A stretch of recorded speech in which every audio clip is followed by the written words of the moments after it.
Division II National Championship game in Florence, Alabama will be a meeting of two of the most dynamic offenses in the country. Led by Oklahoma transfer Caden Cochran, Valdosta State is looking for its third title in 9 seasons. Meanwhile, Cameron Smith and Winston-Salem State are trying to become the first historically black university to capture the Division II trophy. Championship dreams are on the line. Next.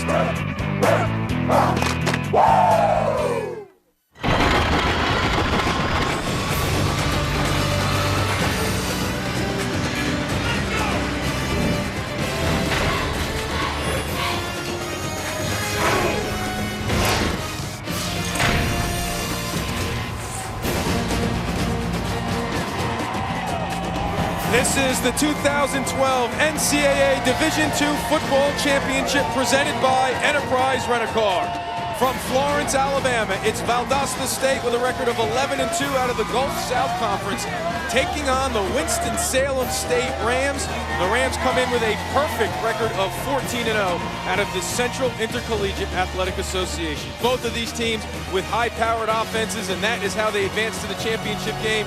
For the Rams, quarterback Cam Smith throwing for 2 touchdowns, running for another, while Valdosta racked up 498 yards of total offense in the road win over Minnesota State. Hello and welcome to the campus of the University of North Alabama. I'm Eamon McEnany, happy to be joined once again by David Diaz-Infante.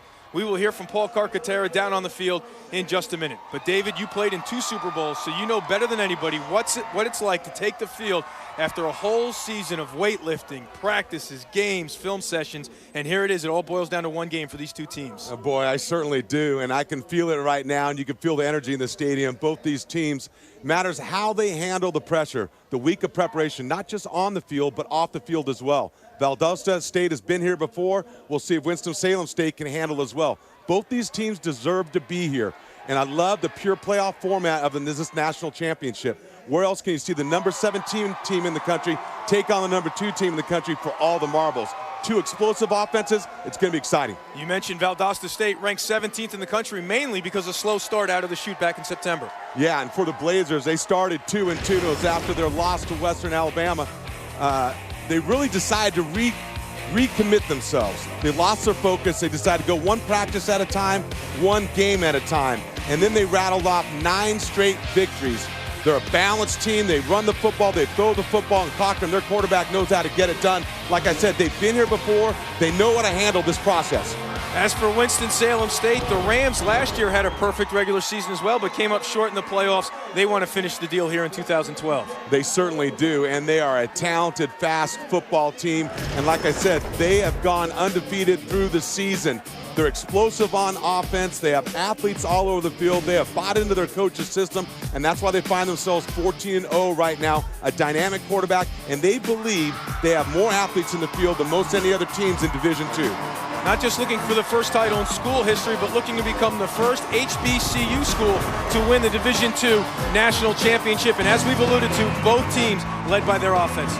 Yeah, you look at the Blazers offensively, they rush the ball for over 200 yards, and the strength of their team is really their offensive line. They protect their quarterback. They allow them to distribute the ball to an outstanding core of wide receivers. Now, like I said, they've been here before. They've played in close games, and they play with that kind of confidence. They're not going to be deterred. Then you look at the Rams, explosive offensively.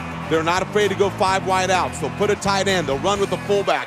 They're diverse and multiple on the offensive side of the game. Both these offenses very productive, and you see them averaging over 42 points a game. The Rams of Winston-Salem State looking to make history. Which team's defense can step up and make a stand? Valdosta State looking to win it for the first time since 2007. We are back to Alabama with the opening kickoff of the 2012 NCAA Division II National Championship game.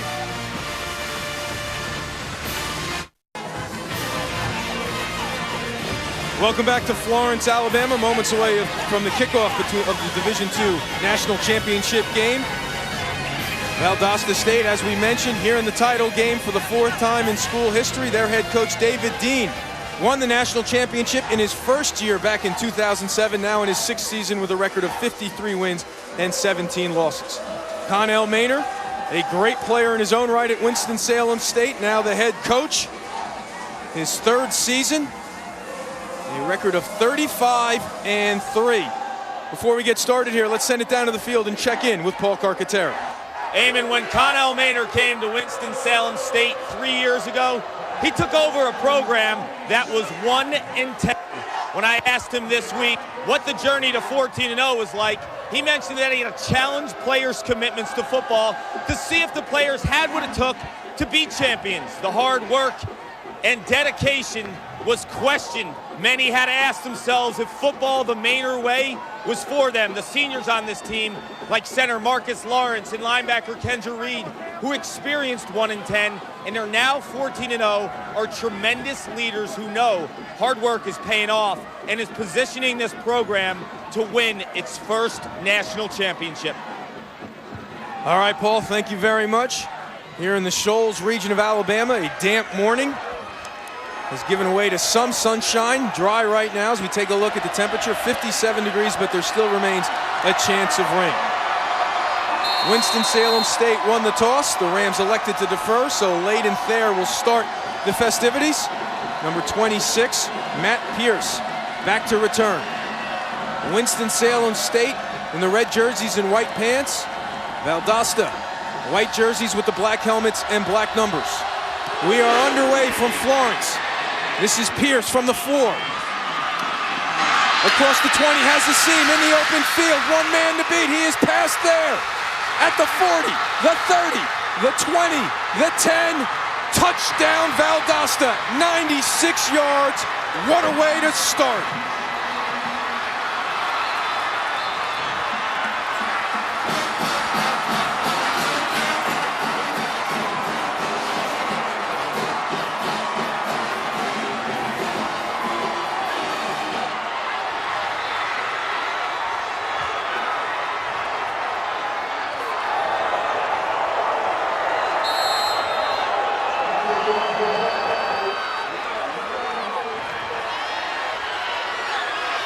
Daniel Anderson out for the point after. And that is good. Pierce, known for his ability as a defensive back to come up with interceptions, returns a kickoff for the touchdown for the first time since November 2011. Well, we told you there were going to be fireworks. We didn't expect it to happen on the very first play from scrimmage. As Matt Pierce takes the kickoff return, you see him hit the seam, hit north and south. He makes the kicker miss, and no one's going to catch him. 96-yard kickoff return for a touchdown.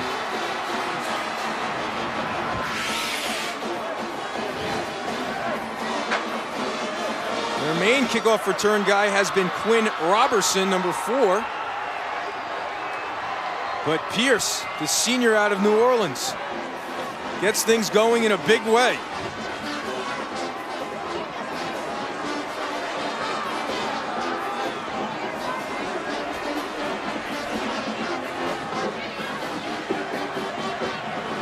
Wayne State last year returned the opening kickoff for a touchdown. So this has happened before, but I tell you what, how does Winston-Salem State respond? They have a pretty strong kickoff returner themselves right there in Jamez Massey.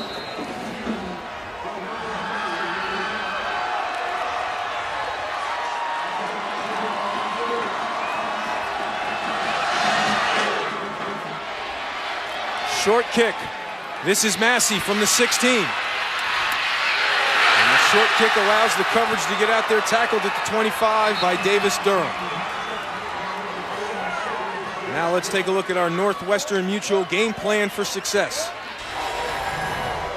And you'll see for the Blazers, red zone dominance. They average 90%, 47 touchdowns, 6 field goals. They've been very good in the red zone. They've got to eliminate explosive plays. They've been burned by that during the course of the season, especially in their defensive secondary. And for the Rams, offensive balance, run and pass game got to be together. Your plus 19 in turnover margin, got to create some turnovers. 3 wide receivers for Smith. Looking to air it out down the sidelines. His receiver has a step, and that's Massey.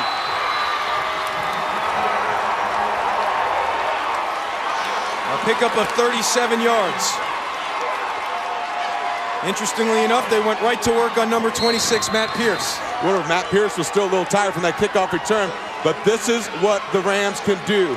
They believe their athletes are better than the other teams. They're going to look for the one-on-one isolation, and then they find Massey up the sideline. He averaged over 20 yards a catch going in this game. Massey, bottom of your screen, being guarded by Pierce again, but they give it to Lewis on the ground, and he is met right away by Chris Pope.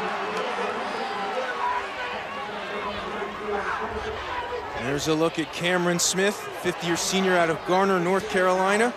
Injured his shoulder earlier in the postseason, but came back to rally the team to victory over Indiana University, Pennsylvania, but a standout campaign. Yeah, you look at that touchdown to interception ratio. He's a guy who knows how to take care of the football.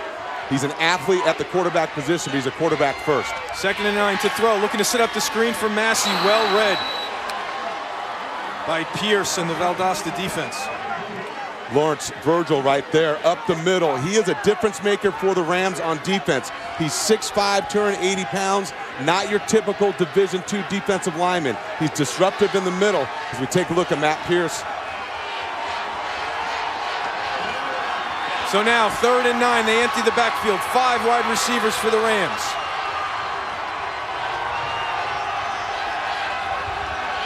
Ten on the play clock.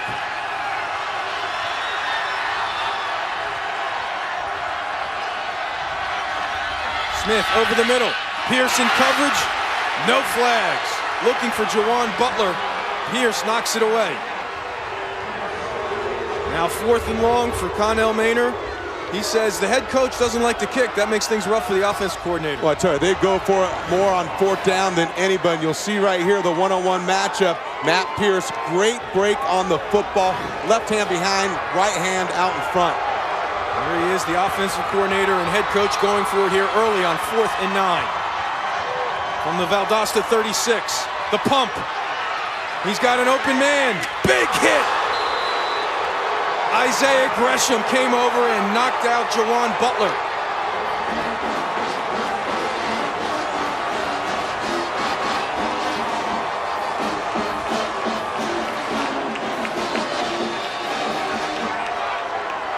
Cameron Smith loves a double move, and Jawan Butler's often at the other end of it. He pump fakes, look at the shoulder turn. He's got his receiver, Butler, there. The ball is on time, but you see the perfect timing of the hit by Isaiah Gresham to separate Butler from the football. Shoulder there, great hit, well played.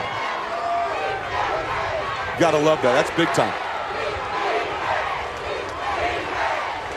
So now,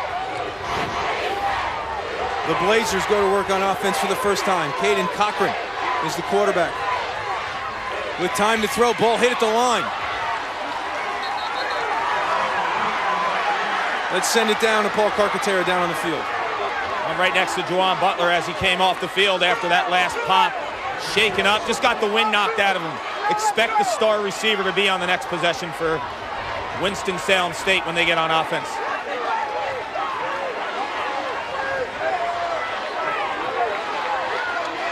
Second and 10 from the 37. Cedric O'Neal, the back. This is him with the ball right now. Cuts back. He has open field. Nice tackle there by Malcolm Rowe, number 13. Looked like he was going the distance as well.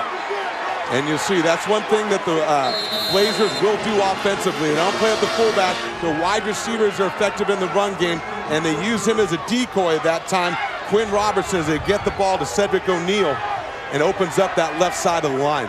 Offensive line combining for 135 career starts coming into this game. 1st and 10. From the 49, the screen to Reginald Lewis. He gets into Ram territory, but a short pickup. And that's really the matchup we're going to really look for. You talked about the offensive line, those 135 combined starts. That is the strength of their football team. And also the defensive line of Winston-Salem State.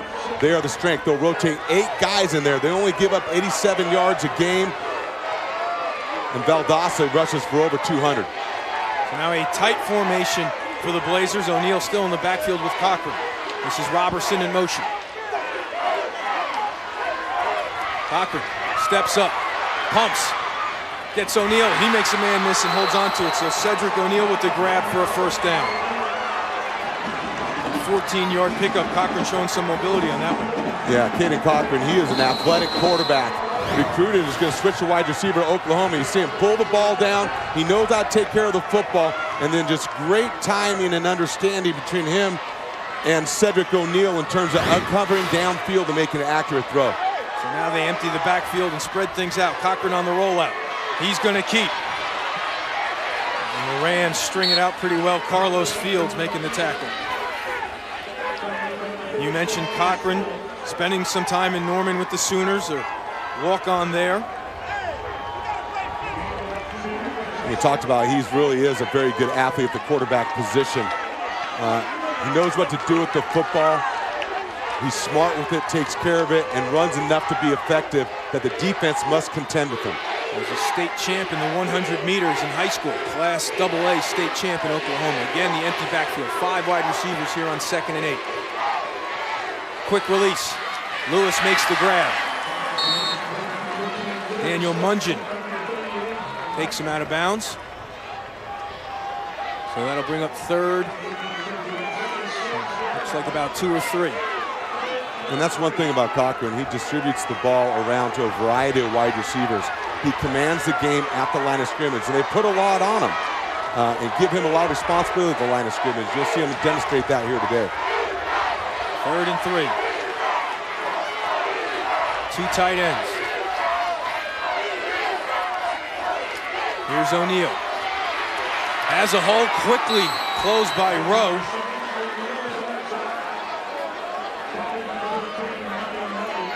Close to the marker.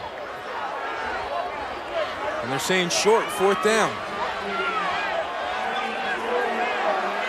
So at the 24-yard line of Winston-Salem, Coach Dean's going to keep his offense out there. When the strength of your team is the offensive line, this is an area where you can go for it. It's a national championship game. There is no tomorrow.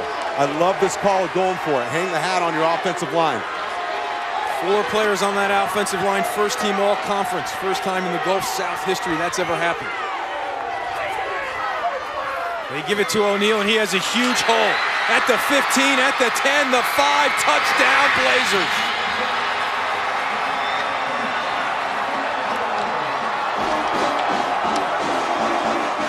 O'Neal goes 24 yards to make it a 13-0 Blazer lead.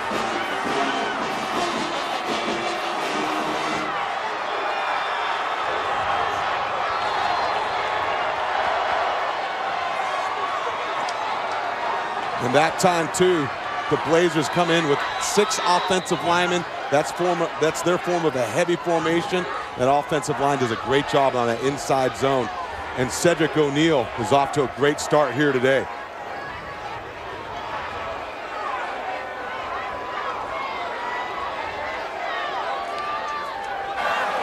Illegal substitution, 12 men on the field offense. The penalty is accepted, but the yardage is declined.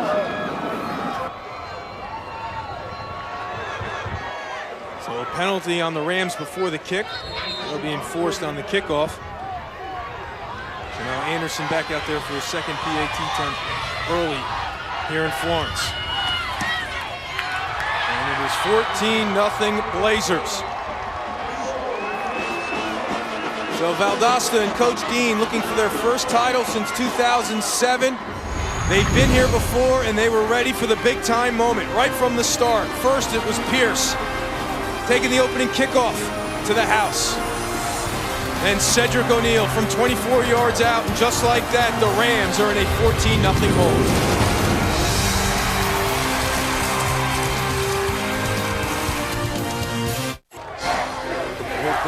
NCAA Division II College Football Championship is presented by Enterprise Rent-A-Car. We'll pick you up. Here's a look at the well at the Home Gardens and Museum of Helen Keller in nearby Tuscumbia, Alabama on a spring day in 1887. And Sullivan pumped water into one of Helen Keller's hands while repeatedly tapping out the alphabet code of water. And here at Florence, Alabama, Valdosta State out to an early 14-0 lead thanks to their offensive line. Yeah, watch this offensive line. The center, Jake Thomas, is going to get everybody on the same page. They're going to let one man go off the edge. They've got an extra offensive lineman right here. And now they will double team at the point of attack, run inside zone. The center gets up on the linebacker, and watch that offensive line get Cedric O'Neal to the second level, and he just powers his way into the end zone. O'Neal, a true freshman with a tremendous work ethic.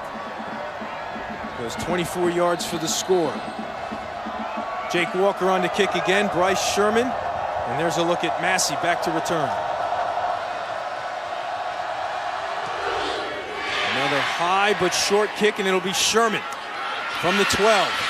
Makes a move, still on his feet across the 25 out to about the 27, which is where the Rams will go to work. DeMonte Ridley with the tackle for the Blazers. Foreign territory for Cam Smith and this club. The biggest deficit they rallied from all year was down 9-0 to Elizabeth City State back on November 10th. They went on to win that game big, 34-19. So David, what do you think the message is here from Coach Maynard, trying to regroup after getting hit by 2 knockout blows? Yeah, well, they've just got to calm down. They've got to retain that confidence they have in their offense and sustain a drive right here. That's the biggest thing they need to do.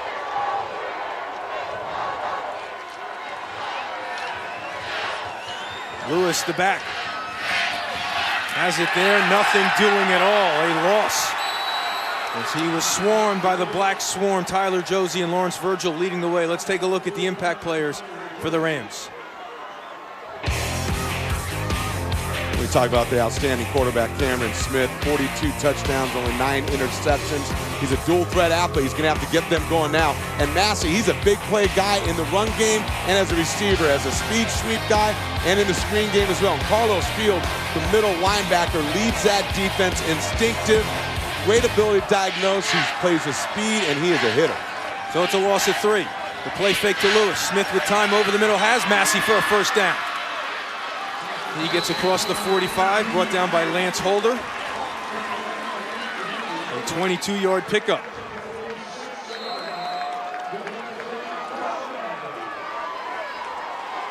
And his teammates are looking. They're looking to Cameron Smith. How's he going to handle himself? How does he respond and lead this offense right now when they're reeling just a little bit? That was a confident throw, an accurate throw to a wide-open Massey. Smith in the 3rd year in this system. That's the strength here on the rollout. Catch made at the 50. That's Taven Brantley. The junior out of Durham, North Carolina, brings it into Valdosta territory. Holder with another tackle.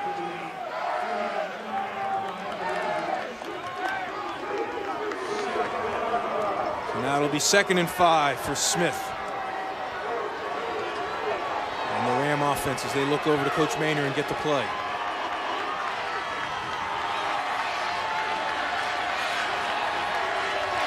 Ten on the play clock.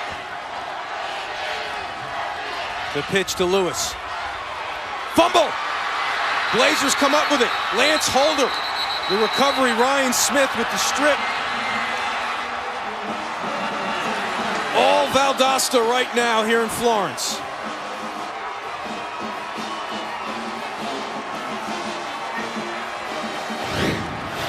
We'll see that defensive line of the Blazers take charge. Look, they outnumber them at the point of attack. The slot receiver cannot block.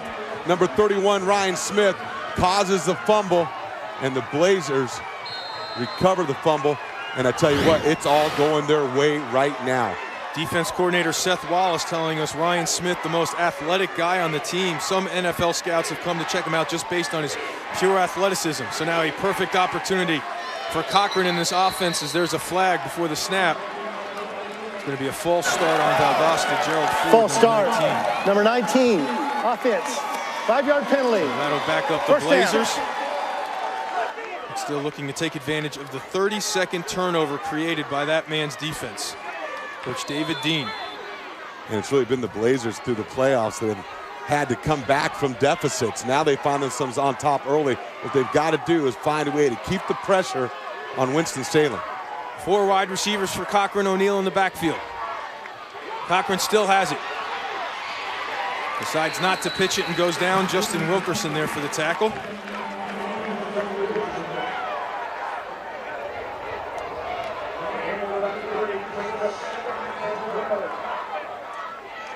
Nice discipline by the defense of the Rams, led by Justin Wilkerson. And Dominique Tate, the safety, to play that option out on the edge. So a loss of 2 makes it, pickup of 3 makes it 3rd and 12. Cochran steps up, gets hit.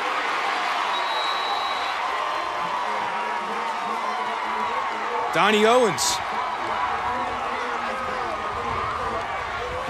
You'll see this defensive line. It's the strength of the Rams defense. See the double move right there by number 49, Donnie Owens. Then he spins. That is relentless pursuit of the quarterback. You're going to see him. You don't beat him the first time. It's your second move that gets there as he spins off, comes back to the inside as Caden Cochran tries to climb the pocket. So you hate to say a play is critical with 7 minutes left in the first half, but the Rams really need a stop here on 3rd and 13 in the first quarter. They dump it off to O'Neal. He makes one-man miss. Still on his feet, breaks another tackle, but gets brought down from behind.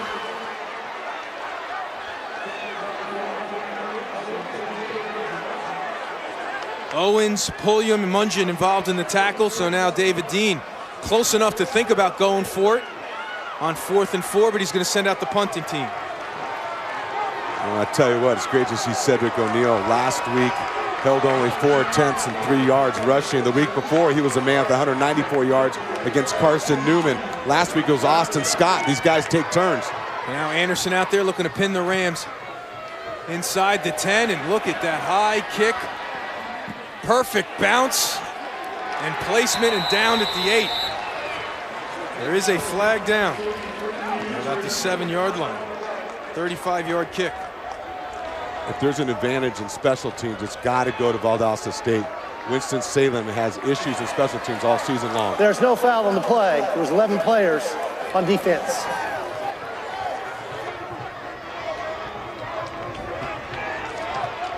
The Rams looking to get something going here in the Division II National Championship game. Valdosta State up by 14.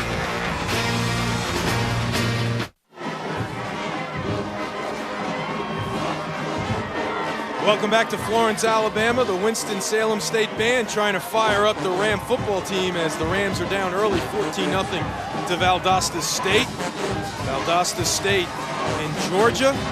Winston-Salem State obviously in North Carolina, as we see the Blazers traveling 430 miles. The Ram fans a little bit more, but both out here in full force. Both talking some friendly smack at breakfast today in the hotel as the fans have made it here to Florence, Alabama. We have certainly enjoyed our time here in the Shoals region. Look at some of the information about Florence, incorporated back in 1826. Located along the Tennessee River, named after Florence, Italy. Put on quite a ceremony this weekend for this championship game. We were able to make it to the banquet yesterday. Some great Southern hospitality on display. Yeah, I tell you what, the whole town just gets into this championship game. They take pride in it, and the hospitality has been second to none. So now Smith, delayed handoff to Sherman. Sherman has a big hole across the 25, up over the 30, so a big play on the ground for the Rams. Now let's check in with Max Brados back in the studio. Thanks, Eamon, and studio update from the Gildan, New Mexico Bowl. Nevada out of the Mountain West, Arizona out of the Pac-12, and the Wolfpack have struck first. Stephon Jefferson from 16 yards out. This game with 5 minutes to go in the first quarter. Back to Eamon and David. All right, Max, thanks. Another play fake. Smith in the pocket, finds Massey, who spins into Blazer territory. Pierce with the tackle. Jamez Massey with another catch.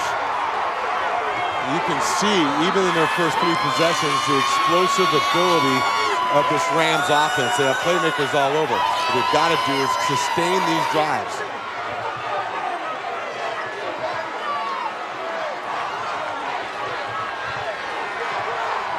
Smith now under center.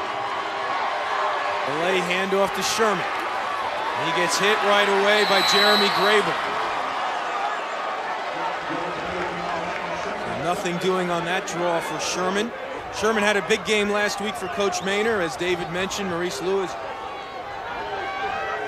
had as well, but Sherman 73 yards and a touchdown as they beat West Texas A&M. The Indiana game was where there was drama as Cameron Smith came off the bench, played through pain to rally them to victory, and then in Shippensburg, the 23-point win. Another delay handoff. Sherman makes a man miss, but gets tripped up. Thought he was past Andrew Lauritsen. I don't know if that was 74, the turf monster that got Sherman. Looked like he had some room to move. Well, Bryce Sherman is one of the fastest players on the field. You'll see his ability. He's got big play ability written all over. Watch a little sprint draw. He's gonna cut it back all the way against the grain, and the turf monster got him there. That's what happens when you're too fast. I don't know what that's like, but people tell me about it. Also, when you play your home games on natural grass and you come here to the artificial stuff. So they empty the backfield. 5 wide receivers on 3rd and 11 from the 50. Rams desperately need a drive here. Smith with time, floats it over the middle, knocked down, and then picked off by Tevin Davis. What a play by big number 46.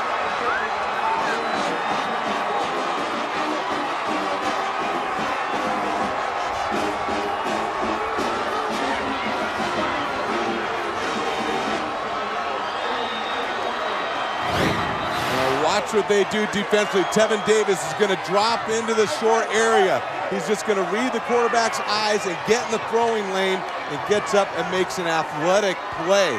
That's an area kind of zone drop by the defensive end that a quarterback doesn't expect to see, especially when they didn't send any other defensive line. There's no blitz pressure.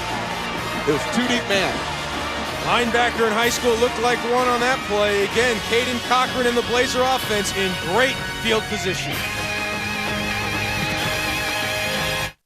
Paul Carcaterra in Florence, Alabama. Valdosta State leading Winston-Salem State 14-0 in the Division II National Championship game. Valdosta State quarterback Caden Cochran grew up in Oklahoma and walked on the Sooner football team out of high school.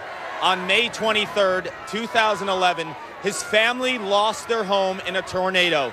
Pursuing a scholarship opportunity, Cochran landed in Valdosta. His family was forced to move apart until they eventually fixed up an old 1930s farmhouse where Cochran's father grew up and moved in this summer. When the family returned from Valdosta's game on Sunday in Minnesota, that house was burned to the ground. Coach David Dean told us this week, amazingly, through these difficult times, Cochran's focus is on his team. His family travels to every game and are in attendance today. His father, Chris, said they'd worry about their living arrangements after the championship game. All right, Paul. There's a look at Chris Cochran, the family on hand, his wife, Carrie. And there is Caden Cochran as the Blazers come out in the Wildcat with Reginald Lewis as the quarterback. There is Lewis running to the left. Bounces outside. And gets gang tackled, hit pretty hard there by Carlos Fields. Fields and Maurice Harris.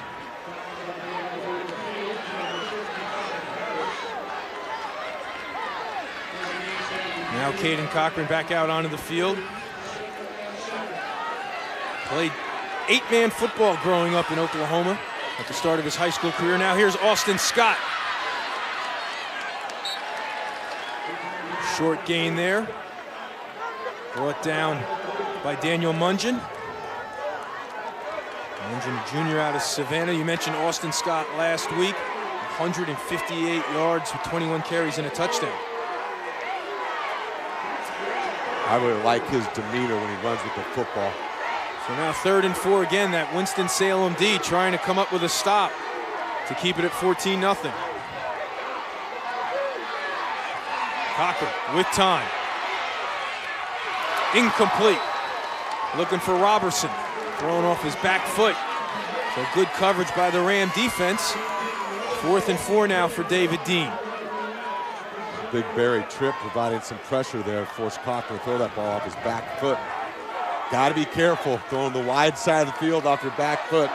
That's where INTs happen, so got away with one there. So it looks like they're going to go Wildcat. Reginald Lewis.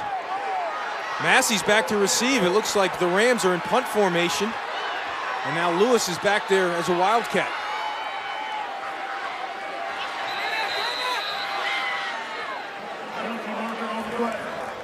Delay game. Offense. 5-yard penalty. 4th down. So they were trying to draw the Rams offsides. Now, punting isn't exactly a bad thing for Coach Dean because you take a look at their numbers. Valdosta State has held opponents to only 22 yards on punt returns this year. That's 10 of 59 punts have been returned. So Anderson knows how to get that hang time on it and let everyone get down there and pin him inside the 10. Well, David's Dean team is complete and well coached in every phase of the game. The special teams are a definite strength of this football team. Massey back on his 10, waiting to return. Anderson gets into this one. Massey, fair catch signal right at the 10. So mission accomplished by Anderson and the special teams unit. A 37-yard punt, and the Rams break through on offense. We'll return to Alabama after this. Welcome back to Florence. 2:57 left to play in the opening quarter. Winston-Salem State down 14-0. The offense looking for some rhythm, but you got to credit the Black Swarm defense of Valdosta State. That's right. The Blazers defense has been on fire. They've been playing a little bit faster than Winston-Salem. Doesn't happen more. And more physical. Big hits, causing turnovers, the strip fumble there, the recovery, and then the INT. A great job by that defense, throwing a three-man rush, and then it's Tevin Davis with the interception from the defensive end position. 1st and 10 from the 11. Smith going up top. Massey gets tripped up, and there's the flag. Dominique Wheeler going to get called for interference.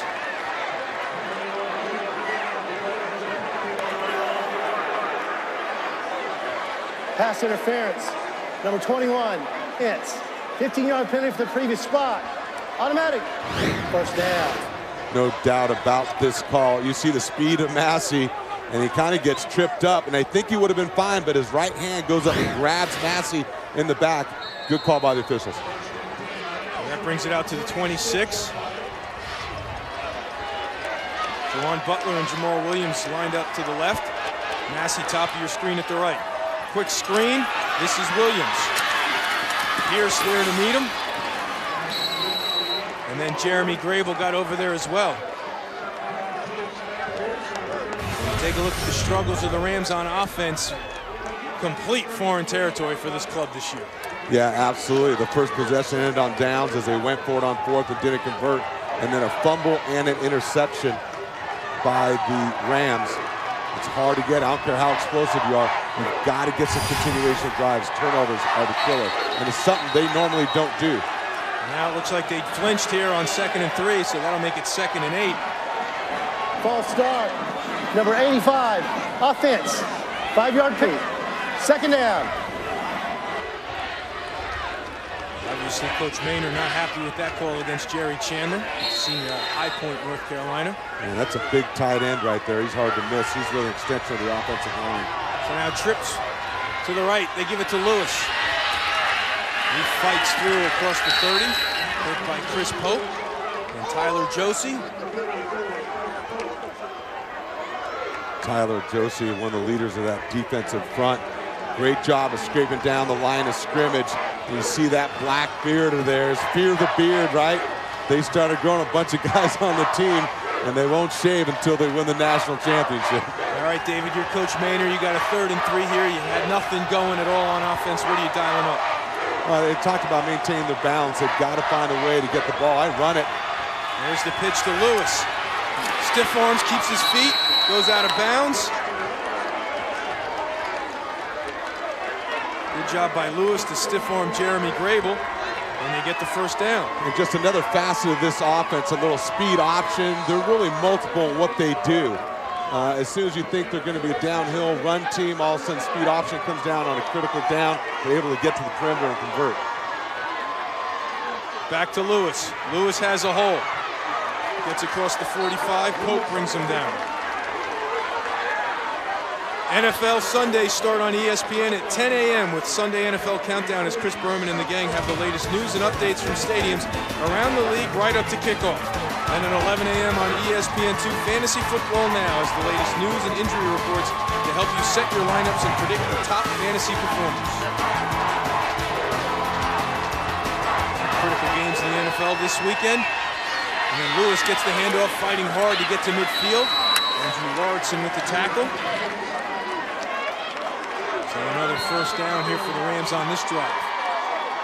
Nice patience by Maurice Lewis of allowing his blocks to develop and knowing where the 1st down marker was. He gets a break. Bryce Sherman back out there. So they're about an 8-second difference. between the clock, so play fake. Smith with time. Now he has to run across the 50. Turf Monster does it again.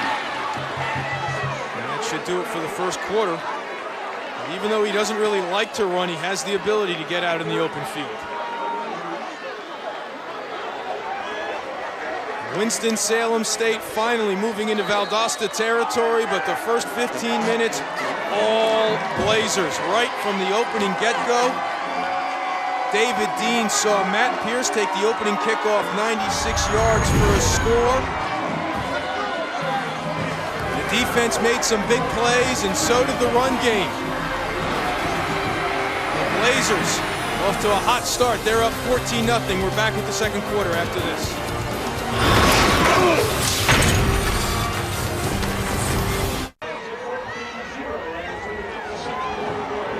Back here at Brawley Municipal Stadium in Florence, Alabama, a national champion will be decided here today. And Valdosta State, looking for the third in school history, was ready to go right on the opening kickoff. In case you missed it, this is how the ball game started.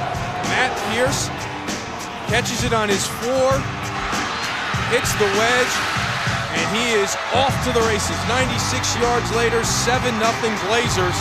And then the offensive line took over as well, David. Yeah, they sure did. That front 5 and 6 with this offensive line got things going, controlling the line of scrimmage. That is the strength of their football team. Cedric O'Neal going 24 yards for the score to make it 14-0. As you take a look at the stats, the defense for Winston-Salem State keeping the Rams in it after those 2 turnovers. Yeah, that was critical. Their defense certainly stepped up and forced 2 punts on the last 2 Blazer possessions. Here on 2nd and 5, they go back to Lewis to the left. Nothing doing whatsoever. It'll be 3rd down when we return to Florence. But now, let's send it to Max Brados in the studio. Hey, Damon, the curtain raiser to the bowl season, Nevada and Arizona. We were promised a wild one, and that's exactly what we are getting. Cody Fajardo to Zach Sudfeld to make it 21-0 Wolfpack. It's the second time those two combined. But here they come. After converting a 4th down, Arizona gives it to Kadeem Carey, 21-7. We'll show you a wild episode from that game a little bit later. All right, Max, thanks. A big hit there by Isaiah Gresham, but not after Smith gets the 1st down on 3rd and 6. So they run the quarterback draw, and it was executed well. Well, Connell Maynard talked to us about he's such a good athlete, but they always try to manage his carries in the first half. And then kind of unleash him when the game's on the line where he can create and make big plays for him, throwing the football and with his legs as well. Now they go to the I formation for Sherman, and he cuts back. And big Robert Moore is the fullback there. Pope and Grable with the tackle. This has been the money quarter for the Rams. Winston State outscoring its opponents 209-46 in the second 15 minutes. Wow. They need some points here, don't they? I call that dominating the second quarter, all right. And they need that kind of output right here and right now. Maurice Lewis in the backfield.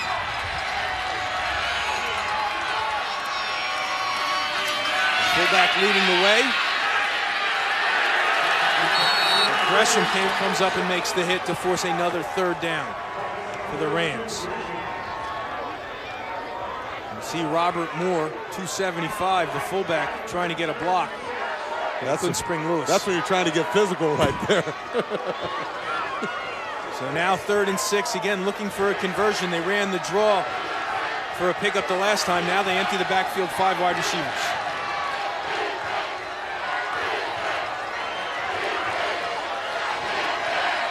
Massey in the slot to the left.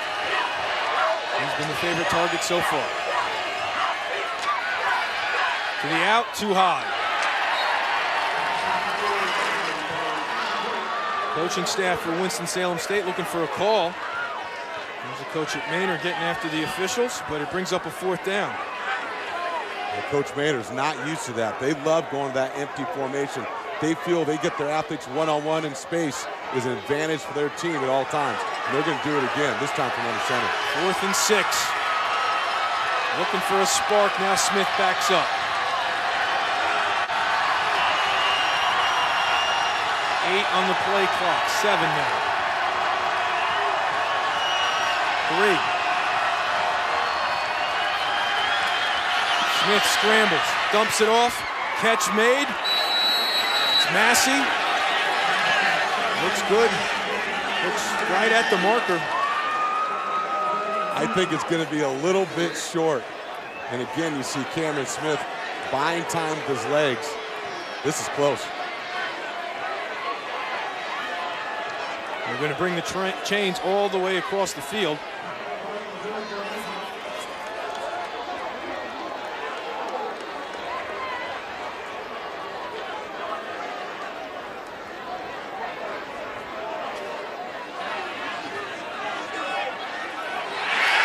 Good eyes belong to David Diaz-Infante, who said they were short. So a good open field tackle. Maynard obviously upset as he turns it over on downs again.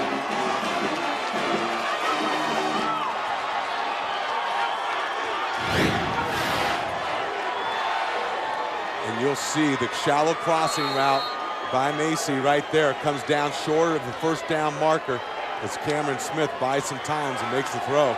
But again, the second time they'll turn it over on downs here in the first half of play. Magwood with a good tackle. So now look at the formation, top of your screen. 3 wide receivers all bunched, looking like a relay team.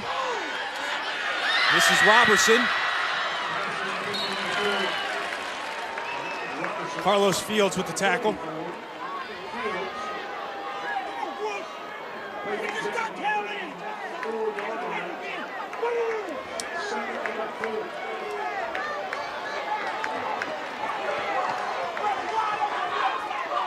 Here's a look at Cochran's numbers.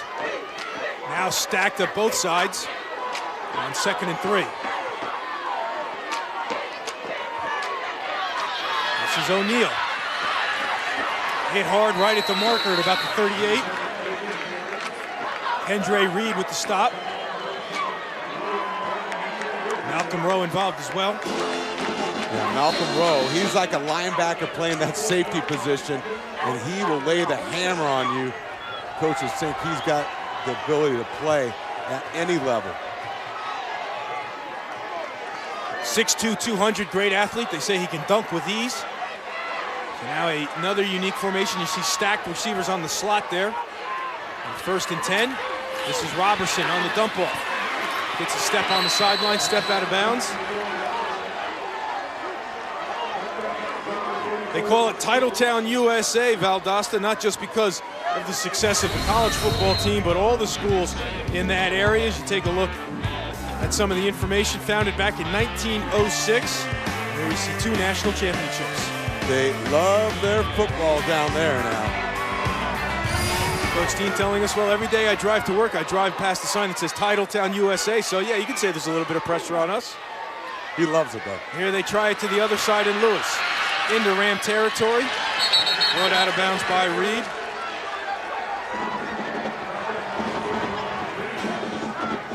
There's a look at the high school in Valdosta, and there's some of the signs. ESPN selecting Valdosta as Titletown, USA a couple of years ago, and even the fans are growing the beards. I've done a high school game down there. It is like the Hatfield of the Coys. I mean, those season tickets, they get willed to the next generation. 4 wide receivers, Lewis in the slot to the left, O'Neal in the backfield. 1st and 10 from the 44. The delays on the zone read to O'Neal, full head of steam across the 40. Fields with another tackle.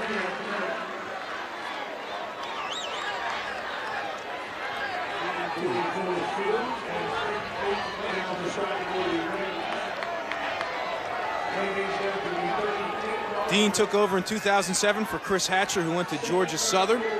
Played his college ball at Georgia Tech. So in the title game for the 4th time in school history. 3 wide receivers in the trip formation to the left. Austin Scott now in the backfield. This is Lewis. Good tackle by Fields in pursuit. It'll be another 1st down though. Caden Cochran right now is just taking advantage. He sees the numbers games that he likes outside. The matchup with his wide receivers, whether they're stacking the receivers or going to the trip side, he finds a matchup he wants, and they put a lot on him at the line of scrimmage to decide where to go with the football. Scott in the backfield along with now 4 wide receivers set again on 1st and 10 from the 33. Here is Scott to the right, bounces it outside. Gets inside the 30. Now let's check in with Max Brados in the studio. Guys, I had to show you this out in Albuquerque. You don't see this every day. Arizona down 21-0. Frustration bubbling over. Tevin Hood, Cody Ippolito, teammates throwing haymakers at each other. Things would quell, and Arizona would punch it in through quarterback Matt Scott. So the Wildcats back in it, 21-14, back to North Alabama. All right, Max, certainly some interesting developments there for Rich Rodriguez's Wildcats. Back here in Alabama, the screen to Jones. His knee hit the ground. So now there's a flag.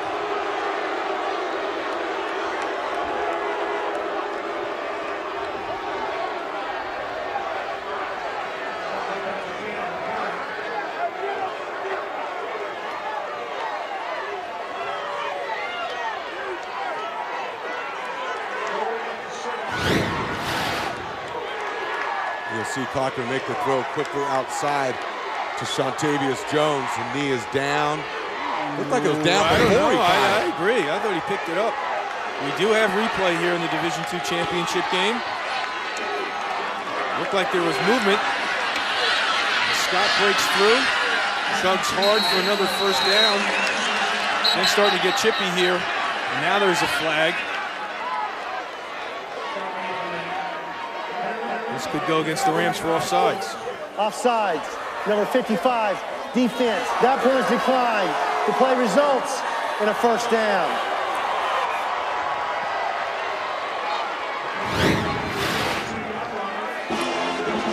And you see the jump there. He's in the neutral zone. And Austin Scott, he's the slasher in this offense. And both these running back, one's a true freshman, one's a redshirt freshman. And they are carrying the load for the Blazers all season long. Very productive, very physical.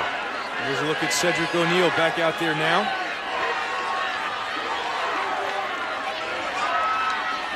Cochran throws it outside to Lewis, who brings it in. And that delay in making the catch helped the defense and Darren Pulliam get there. And this entire drive has been made up of some form of wide receiver screen. They consider just an extension of the run game and the handoff. And Cochran will just come up to the line of scrimmage, and whatever numbers match up he likes the best, who's playing off, who's playing on, he'll just throw it to the receiver, and they're making chunks of yardage off it. 5 yards here, 3 yards here, 8 yards here. And it's been very productive on this possession. Now 2nd and 8. Coach Dean telling us that Reggie Lewis, is a hard hat, lunch pail kind of guy. He has brought his lunch pail here today, doing a little bit of everything. He's in the slot to the left. This is O'Neal bouncing out, creating space inside the 10, the 5. Pushed out at the 2 by Pulliam. A 19-yard pickup for the freshman out of Dublin, Georgia. Well, Caden Cochran and the Valdosta Blazers are playing a numbers game with them, seeing how they play the outside receivers, and some things you just can't coach. Cedric O'Neal, again, bounces inside then outside. That's all instinct. Amazing job running the football, and just a freshman. O'Neal back out there now for 1st and goal. From the 1. To throw, Lewis again. Fights over the plane, touchdown Blazers. Nope, they didn't give it to him. The line judge, Matt Mount, runs in and says Fields brought him down and the knee hit the ground. Now again, we have replay here. As the runner's knee was down with the ball short of the goal line. You'll see Reginald Lewis right there. Great job of fighting back inside. The knee is down and the ball is, boy, that's close. It's a good call, it looks like to me. Yeah. And again, it was the ruling on the field was that he was down before the ball broke the plane. And now it's 2nd and goal. Note here too, the Blazers, they never go into a goal line offense. David Dean breaking in, trying to get a timeout before the delay game. Offense, 5 yards from the previous spot. 1st down. Here's going to come the explanation. David Dean, good hustle, getting the timeout. Correction. Before the play clock expired, timeout. Valdosta State. First charge of the half. So Coach Dean saves his team 5 yards. They're knocking on the door, trying to make it 21-0 when we return to Alabama.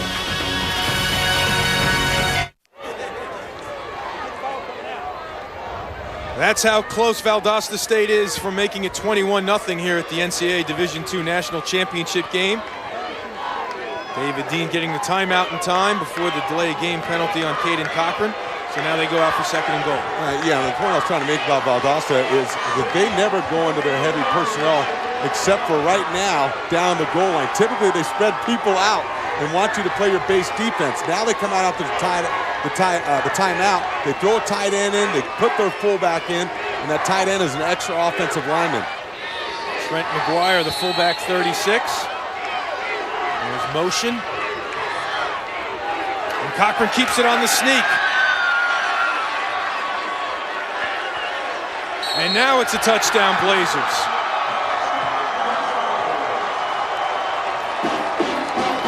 So the 2nd longest drive of the year for Cochran and the Blazers is capped off by a quarterback sneak.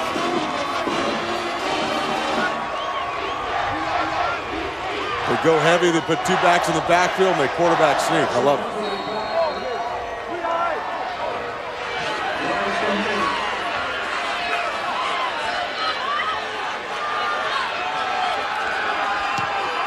Anderson makes it 21-0.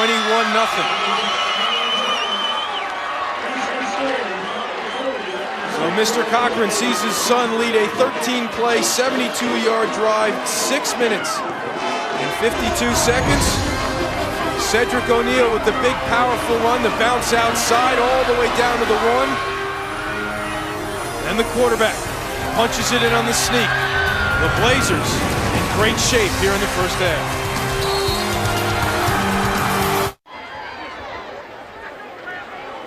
Cedric O'Neal put him on the doorstep. Caden Cochran did the rest. Valdosta State up 21-0 here in the 2nd quarter. And part of the festivities this week are the Hall of Fame ceremonies for Division II football. Tyrone Poole, an All-American cornerback at Fort Valley State back in the early 90s, a Division II standout. John Mobley from Kutztown University back in the early 90s as well, named to the Division II Team of the Quarter Century in 1997. Both inducted into the Hall of Fame this weekend, both standing by with our Paul Carpentero.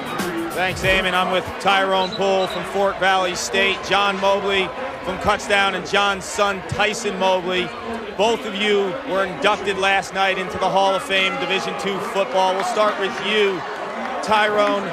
What is it like to come back to championship weekend and be honored as a Hall of Famer? Well, it's a great honor to come back. First and foremost, to be recognized as one of the best to have played Division II football. And because I never played in a championship game myself while I was playing, oh, it's amazing to come back and see the energy and the atmosphere in itself. You know, you both were first-round draft picks, had long NFL careers, teammates in Denver. John, what was your sense of responsibility when you made it to the NFL for all the future Division II players trying to accomplish the pro dream? Well, I think the most important thing for me was to represent well. Coming from a small school, you know, you've always got that stigma about you that you don't belong, and you know, you just work as hard as you possibly can and try to prove to everybody else that, you know, you're capable of doing what everybody else is doing and being able to represent on that stage. Tyrone, as an elite cornerback, how did division football at the Division II level help shape your NFL career? I think it helped shape me with my work ethics, because I believe sometimes you could be so successful on a certain level like Division I, things can kind of be handed to you, but on the Division II level, you have to earn everything that you do, and you kind of translate it to the NFL. John, my partner in the booth, David Diaz-Infante, played with you at the Denver Broncos in 1997. You guys won a Super Bowl champion. He said your all-pro status was because he went against you in practice every day. What's your response for DDI? I think that was it. He prepared me for what I had to face on the field. And Doc, I think he's a great guy. We had some great times in Denver. You know, it's just a pleasure to know him. Thanks, guys. Congratulations.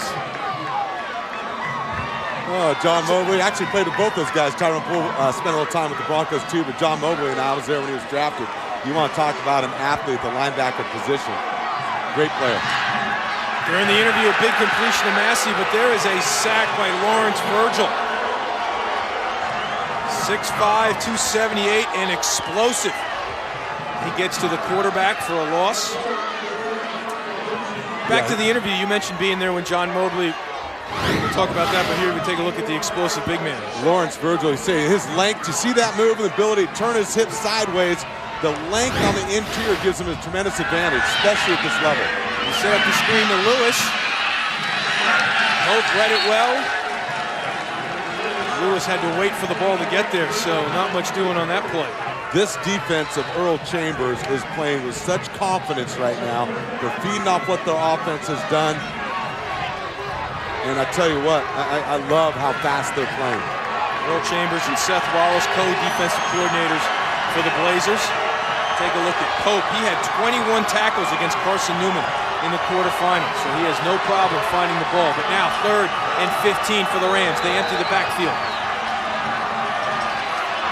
Smith now forced out of the pocket, and he will go down. Tyler Josie with the sack. The man with the big beard comes up with the big play. He sure has. Had a chance to talk to him during the week the other day out at practice. He talked about if we can stop their run game and get them one-dimensional, we think our athleticism up front will be a plus and a bonus. We think we can get to the quarterback, and they're doing that right now.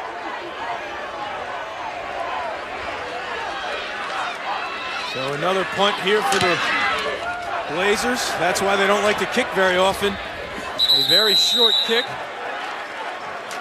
by the Rams, so the Blazers will take over. And there's a look at Tyler Josie, looking to shave that thing off with a championship ring as well, maybe.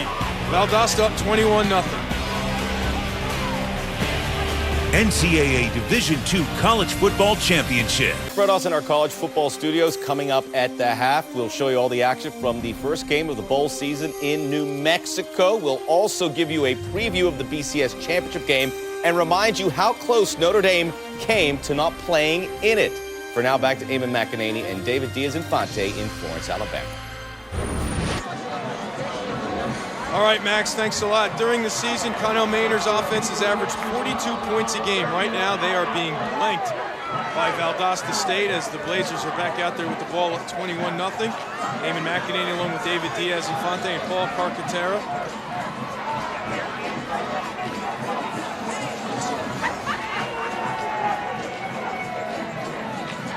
Blazers starting off the season 2-2 after 4 games. They won their last 9 straight. Now up 21-0. 1st and 10. They give it to O'Neal. Big hole. Loses it. Gets it back. That's when you know it's Valdosta's day. The fall NCAA championships continue tonight with the Women's Volleyball Championship. Oregon will meet Texas for the national championship tonight at 7 Eastern on ESPN2. For more information, go to ncaa.com, the official online home for all 89 NCAA championships. Oregon knocking off #1 Penn State. Texas looking for its first title since '88. Now stacked receivers again, but they give it to O'Neal. It's across the 40. Donnie Owens with the tackle. Really impressed with Valdosta's offensive approach and commitment to run the football that David Dean has built in this football team. How they keep and maintain a sense of physicality at the line of scrimmage by running the football with no tight end, just a 5 offensive linemen, and the quarterback run threat as well. O'Neal now averaging 10 yards a carry. This is his 9th run of the game, and that average will go down. Big Berry trip. All over that play. You know when your coach calls you a stud bolt that you make some plays. Hard to move in the middle. Well, this is where Cedric O'Neal learned to make that one cut. You can't always go backwards, and look at the size of Barry Tripp. He's 24 years old and still has 2 years to play. It's a big man. All CIAA first team. Trips to the right. Cochran to throw. And that's too low for Jones. And that'll be 3rd and long. And that time you see Caden Cochran, his feet got a little happy in the pocket. His mechanics broke down, and he had a wide open receiver there. All he had to do is play catch with him, threw that one in the ground. He hasn't done that very often here today, though. Coach Dean's club, 1 of 4 on 3rd down so far. Austin Scott now the lone back.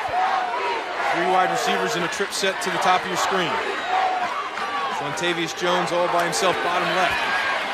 Cochran steps up, forced out of the pocket. Carlos Fields with a great open field tackle.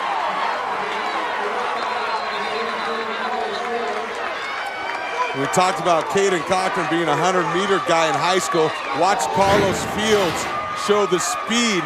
You're going to see Carlos Fields right here. He's going to spy the quarterback there and watch his closing speed when Cochran can't find anything downfield. Watch him close and make the tackle in the open field. Outstanding job and athleticism. First charge. Please put the game clock to 1 minute and 46 seconds. 1:46. Thank you. So the Rams take a timeout. Trying to get something going here in the final 1:46 of the first half.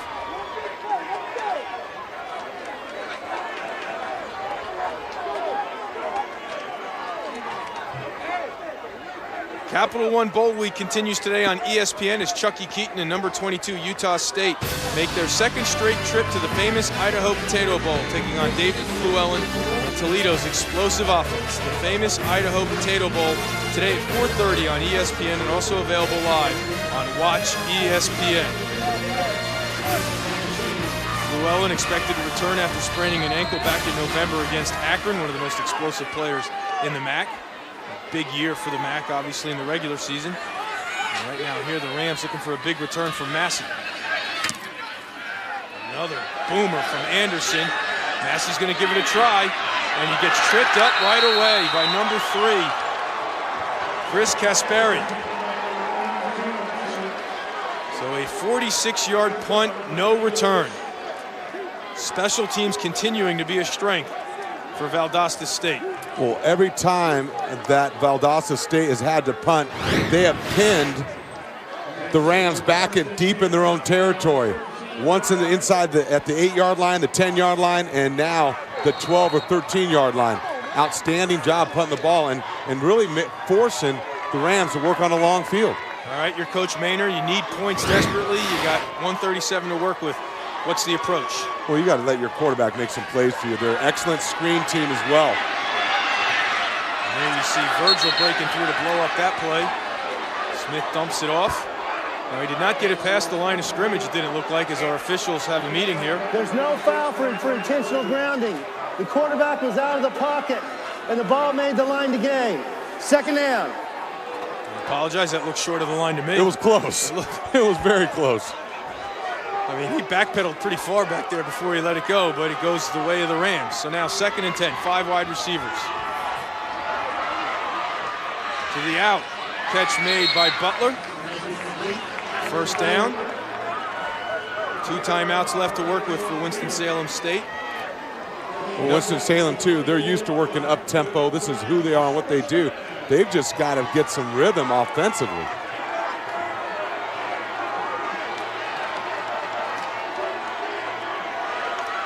Smith looking to set up the quarterback draw. Has space, has a first down. Across the 35. Pickup of 13. So that'll stop the clock momentarily. And mark it at the 38. Quick release there. Looked like Coach Dean wanted a timeout. Timeout. Valdosta State. Second charge of the half. Also, a 30-second timeout. Well, Coach Dean knew that he got stuck trying to substitute his personnel on the field, called the timeout to avoid the penalty. So that allows Winston-Salem as well, obviously, to stop the clock and talk things over. Smith with a big day against West Texas A&M. He threw for 2 and he ran for 1 in the 41-18 victory. Then the boys from Georgia went up to the cold of Minnesota, but had no problem with Minnesota State Mankato as they racked up 498 yards of total offense to return to the championship game for the 4th time this century. Winston-Salem State not used to playing from behind, certainly not used to having a bagel up there on the scoreboard this late in the game. Yeah, it's got to really be a shock for them. They've been so prolific through the course of their regular season and even in the playoffs. and people questioned about the schedule they played, and something Valdosta State really felt has been to their benefit. How tough their schedule's been, their ability to play tough opponents week in and week out. Hit there, ball loose. So it came out of his hand. Interesting here, Coach Dean off the timeout has thrown one of his top wide receivers. So let's take a look here. Ball just slips out of his hands. That is a fumble. Yep. His arm was not going forward.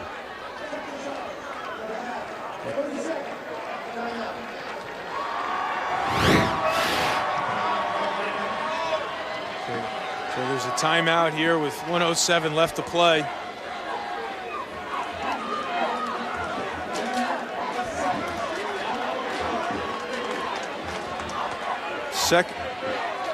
Second and 20.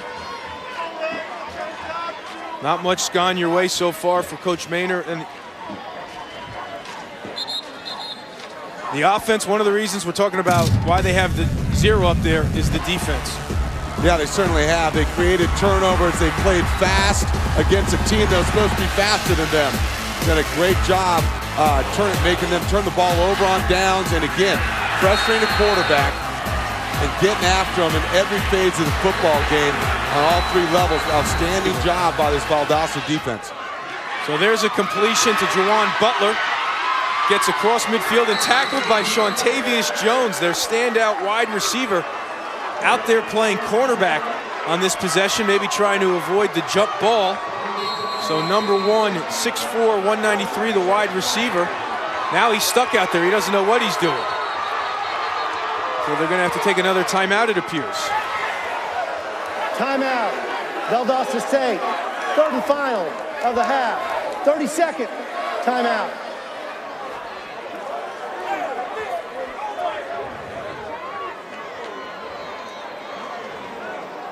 So they get a first down, plenty of time to work with in Valdosta State territory. Everything's still open, I would imagine, for the playbook. Yeah, absolutely.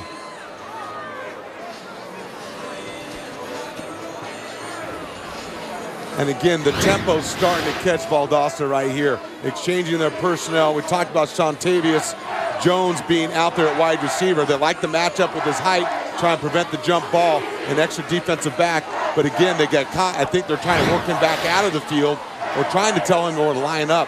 I assume that he has a very specific role in that position in this type of situation.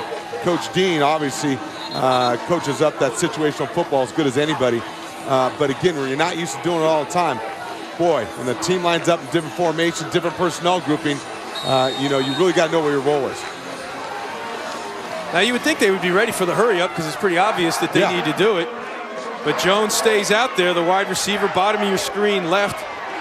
Watch him up and press man to man. You got to love this. Do they take a shot at him? They go screen. This is Jamal Williams. Hurdles his man and into the oval across the 30. Jumped over Casperi. A 19-yard pickup. And the senior out of Raleigh, North Carolina, showing his hops. 5 wide receivers. Looking over the middle. And they do take a look at Jones, and a catch is made for the first down at the 10. A 20-yard pickup by Juwan Butler. Well, they really decide not to rush Cameron Smith, worried about his ability to scramble, and that lack of rush allowed him to survey the field and make that completion. Clock running. They go to the fade. Massey, not sure who that was intended for, but Massey makes the grab and gets out of bounds with 22 seconds left.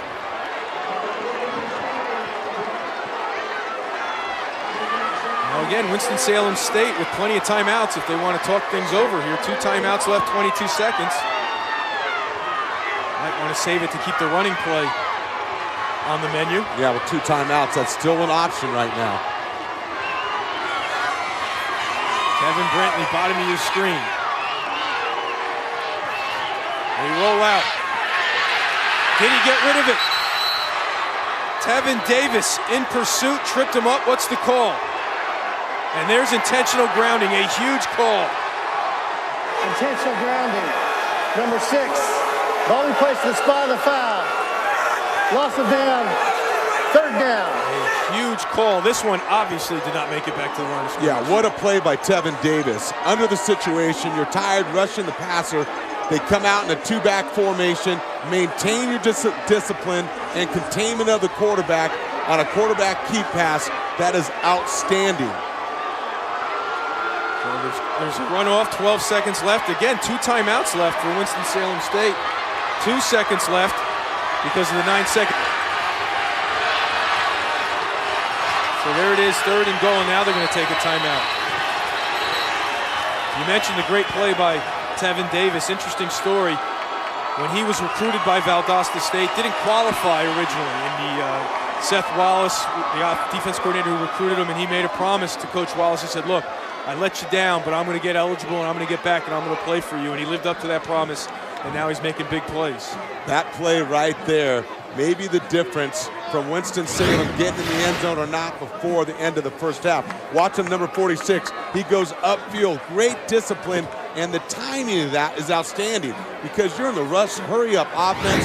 You've been going after it. They changed the formation of personnel, and instead of getting nosy and chasing the football inside, he maintains containment of the quarterback. So again, the penalty creates the 10-second runoff, so that's why this will be most likely without a penalty on Valdosta, the final play of the half. So you go from 1st and goal in great shape, 2 timeouts left, and now you need a desperation play. Well, and you got to tip your hat to the defense of the Blazers. What they've done in this first half of play against one of the most prolific offenses and up-tempo offenses in Division II football is outstanding.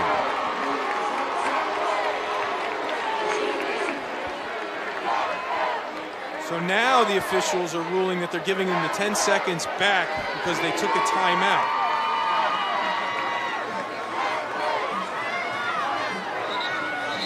Our referee is Craig Helser.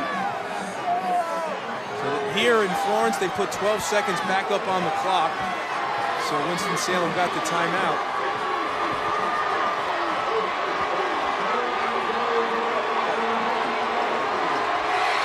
So 5 wide receivers. Smith. Hit as he throws. Throws it up for grabs. Knocked down. Gasperi there in double coverage. Jamal Williams was the intended receiver. You'll see the ball go up, but Cameron Smith cannot make this throw because the pressure of the defensive line of Valdosta. That's what makes that play not happen. He's forced to throw the ball high. Great coverage in the back end by the secondary. So now they have to go into the end zone. 4th and goal. 6.5 seconds left in the half. Tomasi cannot make the grab. No flag.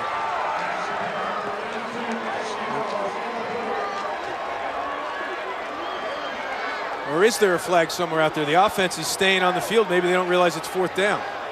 What an effort by Massey. Again, selling out to get the football. So there is no flag. Valdosta State will take over with 2 seconds left in the half. You'll see Cameron Smith. He takes a shot. He wants Massey. That's a great guy to target. He fights back across the DB's face, lays out for the ball. Just can't make the play. Good no call by the officials. Mel Magwood in coverage. So Cochran will take a knee here and punctuate a pretty impressive first half by the Blazers out of Georgia. It all got started with a 96-yard kickoff return for a touchdown by Matt Pierce. Cedric O'Neal with a big half on the ground, 78 yards on 9 carries, and Caden Cochran with a touchdown as well. Defense coming up with turnovers and keeping a high-powered offense that averages 42 points a game out of the end zone. Much to the delight of Mr. Cochran and the Blazer faithful. Now let's send it down to Paul Carcaterra. Coach, Winston-Salem averaging 42 points a game. You've held them to 0. What's been the point of emphasis defensively? Well, we've done a great job of putting pressure on the quarterback, and then those turnovers are big.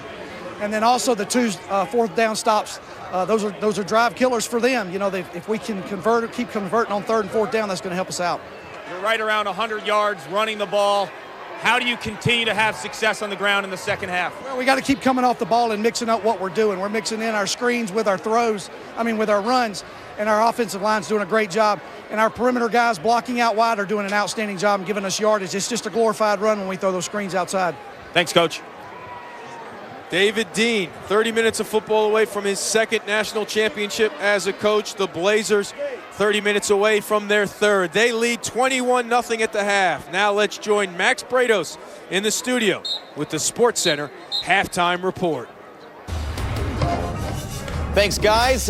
Winston-Salem State with the pressure of not only trying to become the first CIAC school to win the Division II title, but the first historically black college university to do it. The pressure has gotten to them. They're down 21-0. I hope you're enjoying championship weekend. I'm Max Brados.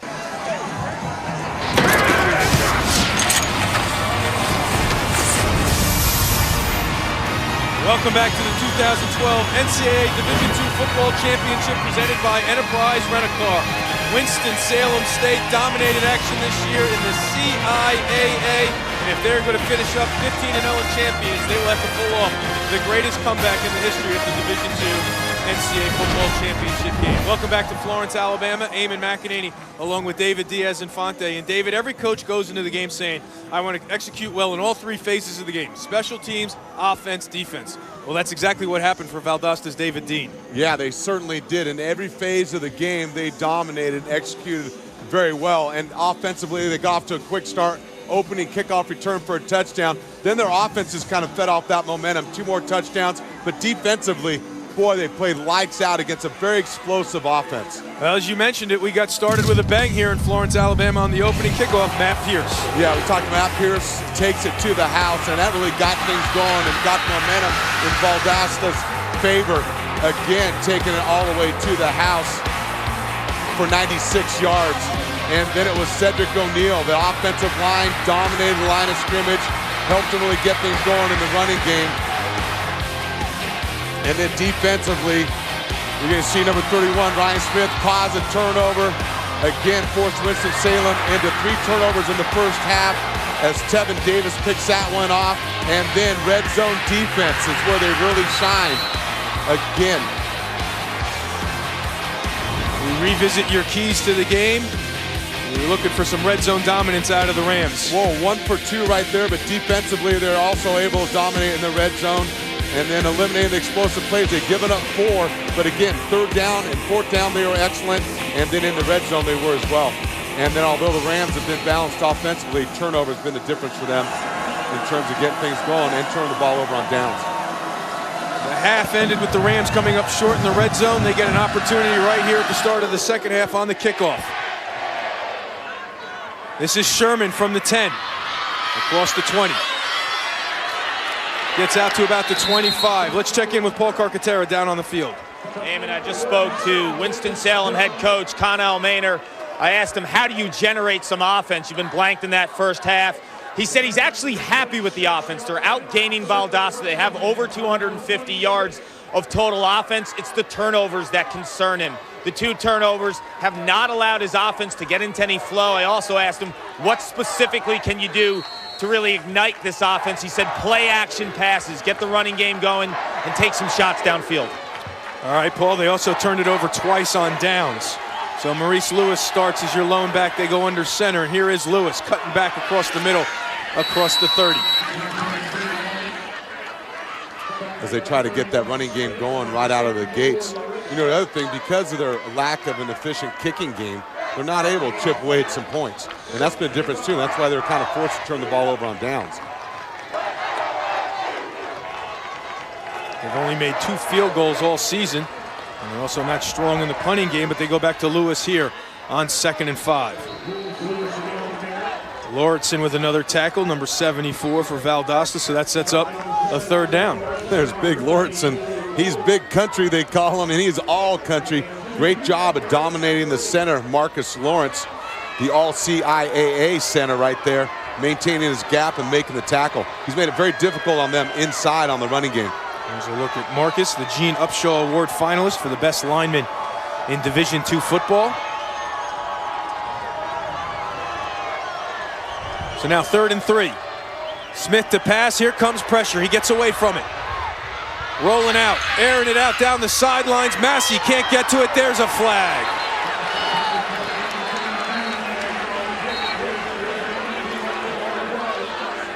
Looks like it's going to go against Wheeler. 21. Pass interference. Number 21, defense. 15-yard penalty for the previous spot. Automatic. First down. Well, that's what an athletic quarterback can do to a secondary. You'll see Ryan Smith miss the sack on Cameron Smith that forces Dominique Wheeler to extend his coverage and causes the pass interference penalty. So it makes it 1st and 10 from the 48. Smith looking over the middle, airing it out for Sherman, who goes up high. They can't make the grab, make it Tevin Brentley. Lance Holder with the coverage. Holder had the fumble recovery in the first half.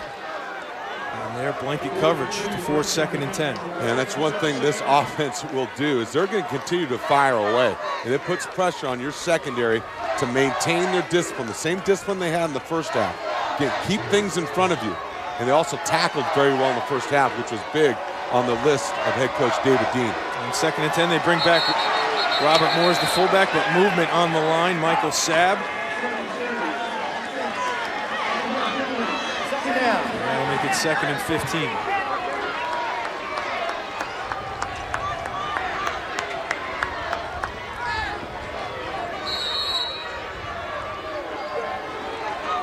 Connell Maynor, a great player in his own right at Winston-Salem State. And moved on and followed his coach. Great coordinator in the Arena Bowl. Now looking for some points here. To the sideline, dropped and picked off. Wheeler, moments ago called for interference, comes up with the interception there as Jawan Butler could not make the grab, and another play that pretty much sums up the way this afternoon's been going. Yeah, everything's been going Valdosta's way. Again, a great example that Jawan Butler, one of the outstanding receivers in the CIAA and in Division II football, lets the ball bounce right off his shoulders to Dominique Wheeler. Again, you're going to see the protection that the offensive line gives Cameron Smith, and watch him deliver that ball. It's a strike right on the numbers, and that's a play that Butler will make 99% of the time. Great route, comes back to the quarterback, does everything he's supposed to do except for make the catch. So Cochran and the Blazers take over at their own 49. O'Neal in the backfield, and this is O'Neal running to his right. Good job by the Rams stringing it out. Beryl Pulliam with the tackle.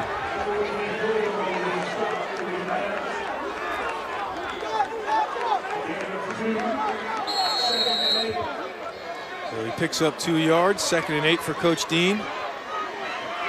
They'll go right back up to the line of scrimmage. 3 wide receivers to the left. Robertson to the right.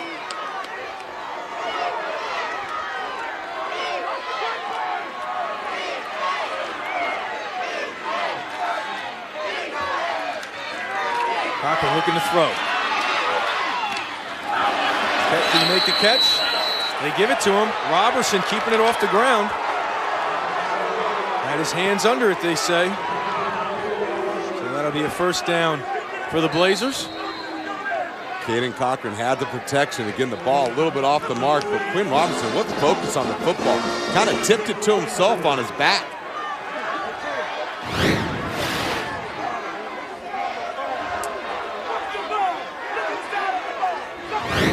Boy, that looked clean.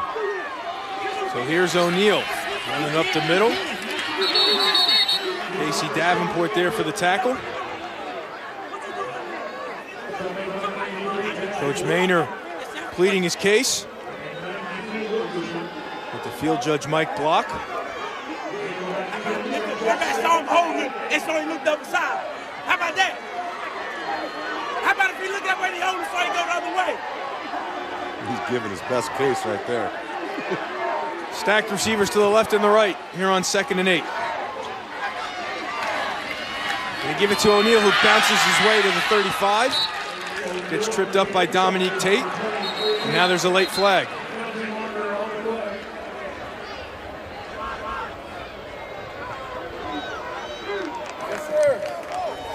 After the play, personal foul, unnecessary roughness, number 15, offense, 15-yard penalty for the end of the run.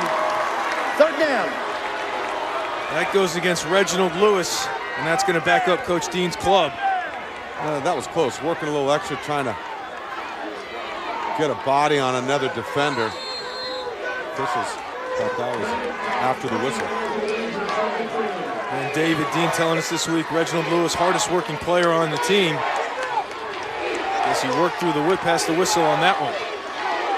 So that backs him up 3rd and 20 from the 50. They look to cash in on another turnover by their defense. Cochran with time. All day back there. But he can't hook up with Robertson.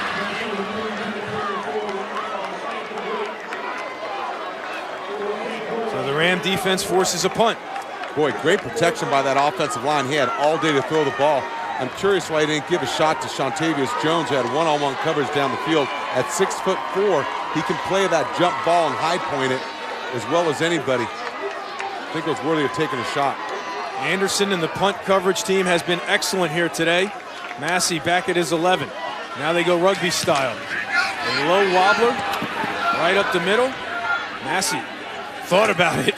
Smartly, he runs away from the ball. So the Rams D comes up with a stop after the turnover. They'll get the ball back after the 30-yard punt. Still down 21-0.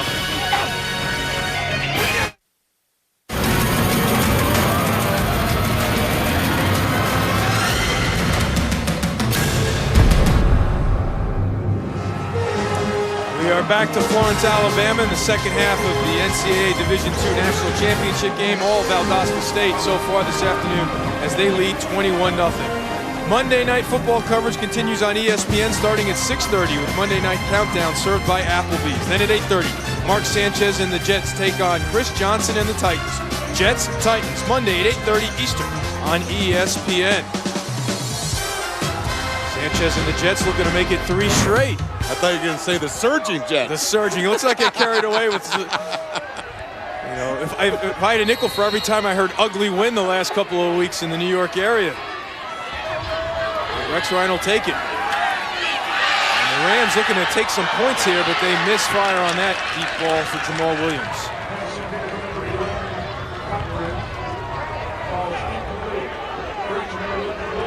Good coverage by Lance Holder.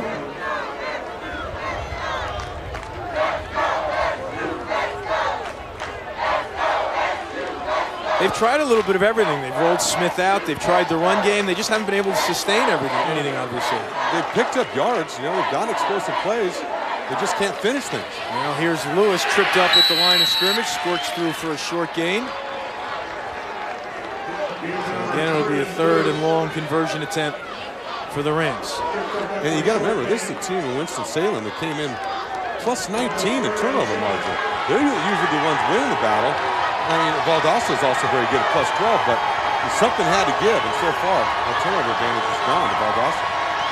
So they empty the backfield on 3rd and 7. 5 wide receivers. Smith looking to scramble, trying to stay alive. Over the middle, has a man, catch made. Brantley into Valdosta territory. Tevin Brantley with the catch, and again, it's Smith keeping the play alive.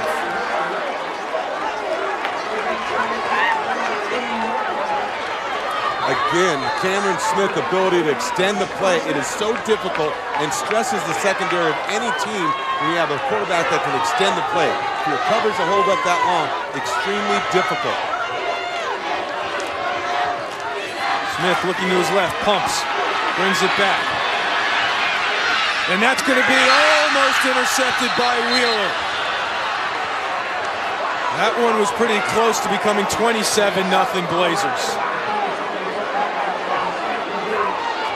And Dominic Wheeler also realized as he was expressing his agony and the realization that he had a pick 6, forgot they're going hurry up. And you're going to see again, Cameron Smith extends a play and then gets a little careless with the football. Boy. Trying to play quick, there was a flag.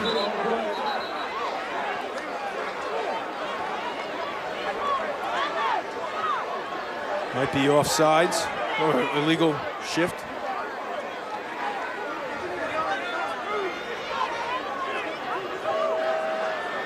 Referees or officials discussing whether there are 12 men on the field or not for the defense.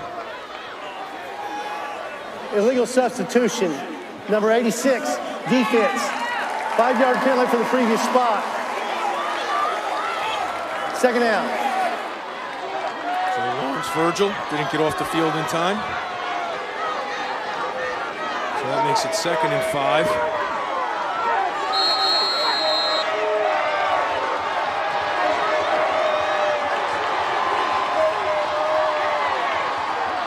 Smith steps up in the pocket, looking for 6. Massey knocked away by Holder at the last second.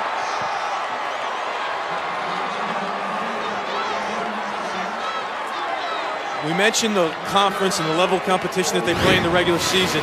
Is this a play where the speed of Valdosta, that you don't see that in the regular season? Well, it's just Lance Holder playing that deep safety position perfectly and has the athleticism, again, to play the football in the air. And you're right, that's a ball that they probably score on in their conference. Holder, a converted corner. Now 3rd and 5. That one knocked away. That's Jeremy Grable. So now again, another 4th down for Coach Maynor and the Rams. And so far, this Valdosta defense has been up to the challenge. Makes it a little bit more difficult. And you got to stop someone from 4 downs, not just 3. Puts a little pressure on you. They've been able to respond all game long. 0 for 3 on 4th downs here today. 4th and 5. Smith backs up.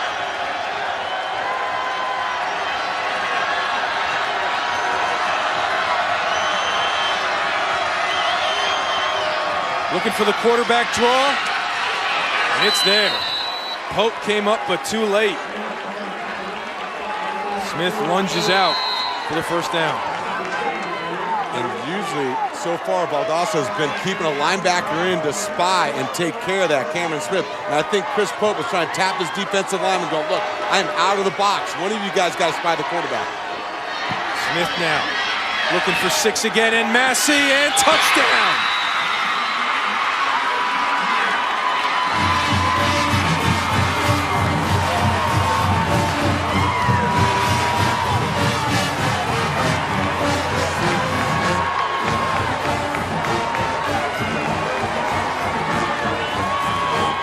Resilience of Cameron Smith to keep throwing the football down the field consistently. Finally breaks away to Massey, the speedster on the outside. Now here's Alejandro Suarez on for the extra point. And he sneaks it in there. So Smith kept looking for Massey on the deep ball. A few plays earlier, it was knocked away by Holder. But this time, Smith with time. Massey makes the grab and gets his foot in. The Rams are on the board in the title game.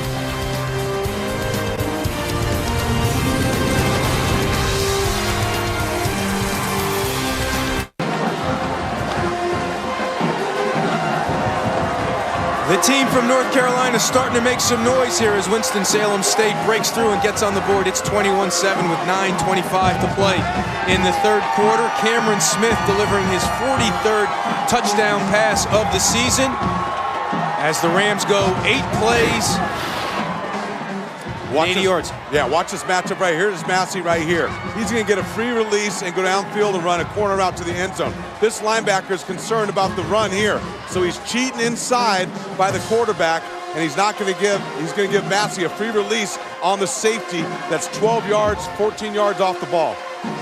He's going to break out and make a 29-yard touchdown pass.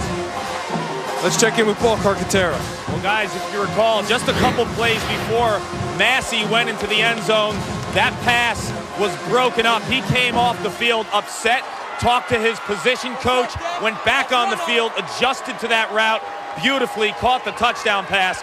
When he came off the field, he told the entire fan base on the Winston-Salem sideline, it's not over, we're in this game. He now has 7 touchdowns and 4.5 plus of action in the postseason. Last time Winston-Salem kicked off, Matt Pierce went 96 yards for a touchdown. He wants to get his hands on it again here. They go for the squib.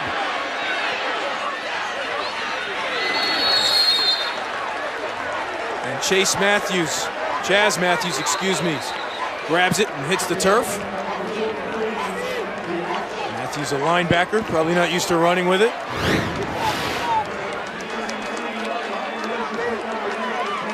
Probably trying to drill it off the front line there for an onside kick, just couldn't execute it.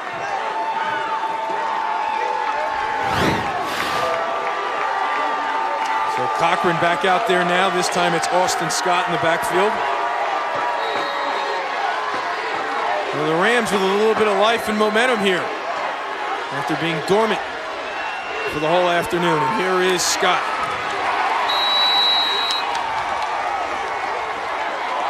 Perry tripped the first man there. Senior out of Snow Hill, North Carolina. When you get a sense that that touchdown has kind of reignited this Ram defense and put the pressure back on the Blazers offense. It's a two-possession game right now, and they've got to get something going here.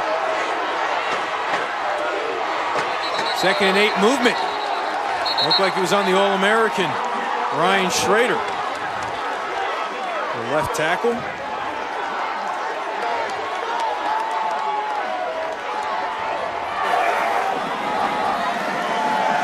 False start. 72. Offense. 5-yard penalty from the previous spot. Sam. So instead, it's on the senior mesh, Wokomade. Well, it was a penalty that stalled their drive in the last possession, too. Those are things that kill drives.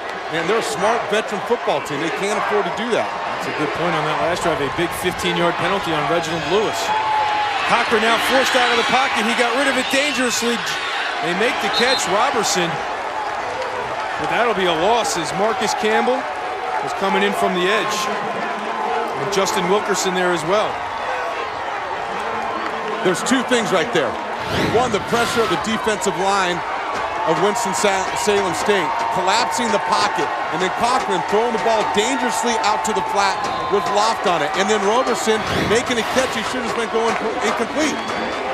Those aren't the things you do when you're trying to close out a ball game. 3rd and 21.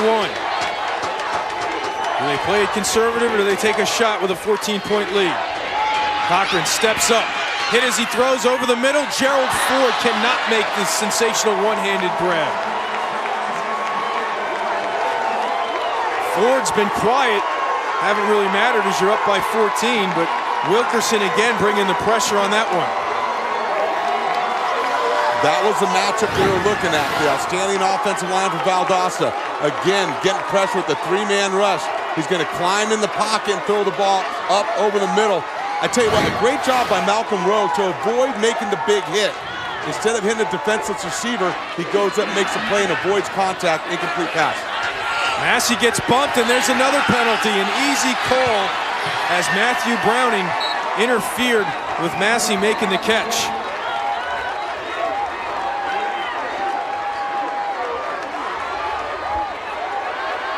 Make that Dominique Wheeler getting in the way.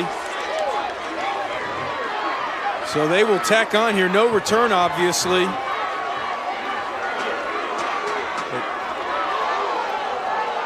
I tell you what, it's interesting how quickly this changed in terms of momentum in this football game, in terms of penalties now. It's Valdosta right now that's its own worst enemy at a time where... for a block is legal. Kick catch interference. Number 82, kicking team. 15-yard penalty for the spot of the foul. First down. Well, he got a little confused there because 82 was the return man. Winston-Salem State feeling it. They have the ball back when we return. The fans in red making a little bit more noise here in the second half than they did in the first half. And Coach Connell Maynard says, we want to get the ball in Jamez Massey's hands. And they've been trying to do that all afternoon. Oh, well, and you can see why. And again, it's Cameron Smith's ability, no matter what the success rate has been, is to continue to find his #1 big play receiver, Massey, yards after the catch. And his speed has been the difference And again, they continue to throw the ball vertically down the field. And it was a matter of time before they broke through the ice and scored the first touchdown of the game. 21-7, but it feels like it's closer than that right now. Here you see his numbers, 7 catches for 141 yards. Earlier in the postseason against Shippensburg, he had 8 catches, 2 touchdowns, and 167 yards. But now they bring out the fullback and they run it to Lewis. To the left, big hole. Inside the 30, pushed out of bounds. Matt Pierce pushes him out of bounds, but not after he picks up 21 yards.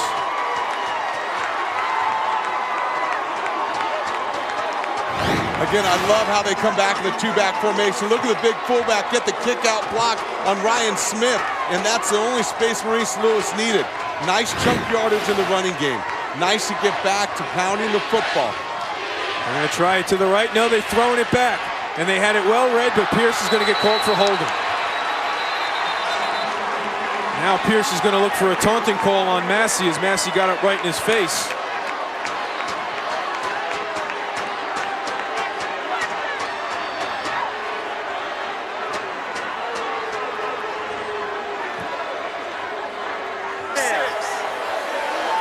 Holding, number 26, defense. 10-yard penalty to the previous spot. Automatic. First down. Matt Pierce was in great position here. He's closing. Just don't grab the jersey. You're in position to make that play regardless whether you grab that jersey or not. Can I argue that he was in great position because he was holding the jersey from the whole time on? No, he's breaking on the football. He's going to make that tackle for a loss. You got to have the ability. You have to have faith in your ability to close. Now they run it to the right, Lewis, and that hole closes quickly thanks to Pope. Chris Pope, another busy afternoon at the Mike linebacker position. He is the general of this defense.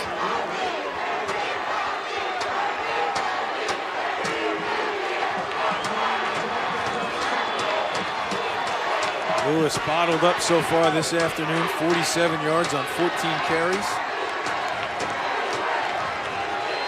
2nd and 11 after a loss of 1. Well, it was penalties on their own possession that really caused them to have to punt the football, and then now it's penalties on the defensive side of the ball that are giving Winston-Salem a break. Lewis bouncing it outside, gets down to the first down inside the 5. Rabel couldn't bring him down. A gain of 11, and the Rams are knocking on the door one more time. I love the fact that head coach Connell Maynard was going back to the running game and not abandoning it, giving some balance back to their offense and letting Maurice Lewis get going on the offensive line, a break from just pass blocking. Offensive line in the fullback Robert Moore, 37. He has been a force on this series. So now 1st and goal from inside the 5. Lewis straight ahead. Not much room to move there. Pope got there first.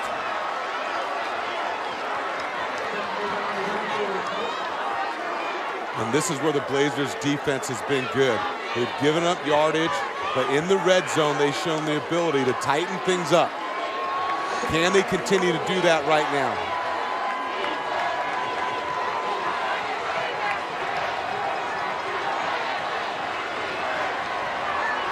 This time Moore, the fullback, lines up to the left of Lewis. Smith gonna keep it. He gets hit hard from behind. Spins his way. Did he lose it? Yes, he did. Jeremy Grable gets in there for the strip. Now, what's the call? Play recovered by Valdosta State for a touchback. So another turnover forced by the Valdosta State defense. This one, the biggest of the game. Absolutely. Ball security, the lack of it on Cameron Smith as he is fighting for yardage. And actually, it's the Valdosta State defender that carries him towards the end zone. Look, when you're fighting for yards, boy, that ball has to be high and tight to your numbers and shoulder pads. The ball gets loose. They do a great job of stripping it. Probably the biggest turnover of the game right there. Grable with the strip, Pope with the recovery. Maynard can't believe it. Look at that expression on his face. Gotta put the ball away. We were on the 2. So a big stop here and a big momentum swing. Cedric O'Neal with a short gain. Now again, this is the 4th turnover.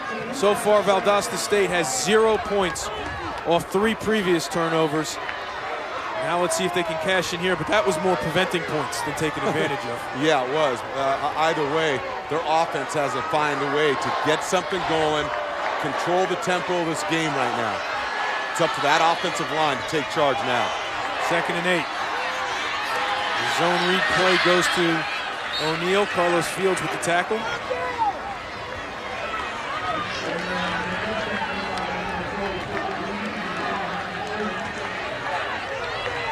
Bring up 3rd down for Cochran and the Blazers, 3rd and 4.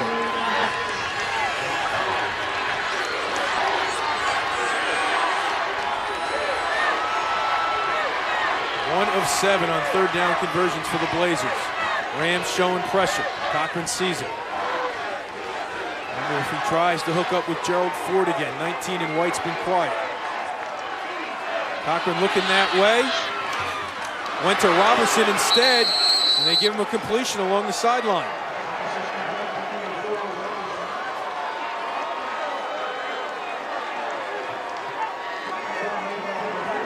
A little mix-up there between Robertson and Ford. Ford was supposed to go vertically down the field. Both players in the same spot. And Robertson, what a job going up making the ball. Critical 3rd down conversion. You'll see both the receivers over here to the left of your screen. Again, Ford's trying to make a play on the ball and almost knocked it out of the hands of Robertson.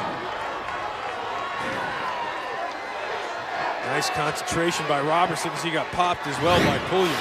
So 1st and 10. Watch the receiver screen outside towards the stacked receivers there. It's O'Neal running to the left. Fighting hard trying to get to the 35. Mungeon with the tackle. This is the NCAA Division II Football National Championship. Valdosta State in the white out of the Gulf South Conference with a 21-7 lead over Winston-Salem State University. The Rams of Winston-Salem coming in with a perfect 14-0 record out of the CIAA. Now 2nd and 5, trips to the right. Cochran looking back to his left, looking for Jones, throws behind him. Larry Hearn in the coverage. Caden Cochran has to slow things down right now. He had a chance to hit Shontavius Jones outside, one-on-one coverage. His feet get happy and he throws an inaccurate ball because his mechanics break down.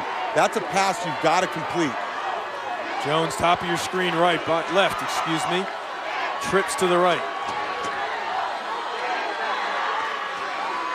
Cochran looking for Ford. He makes the catch for a 1st down. Fields in coverage. Ford, the 2012 Gulf South Offensive Player of the Year, just made his 1st catch of the game.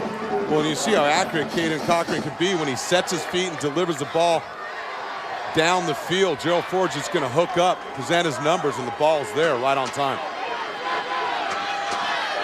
Back receivers to both sides for 1st and 10.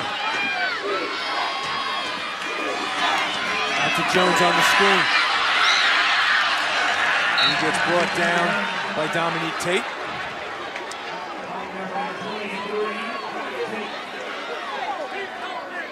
Jones last week, 4 catches for 122 yards and a touchdown. He is a big man that's hard to tackle out there by smaller defensive backs. And that's the game they're playing. Are you going to play our inside run game, or are you going to play our receivers one-on-one outside? And this drive started on the 20 after a fumble on the 1-yard line, recovered in the end zone. Here's Austin Scott. He gets the 1st down before getting drilled by Dominique Tate.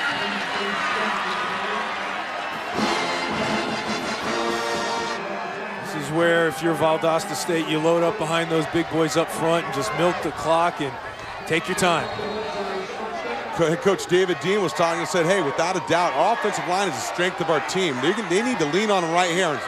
And so far, they have been delivering. Taking care of that defensive front of Winston-Salem State.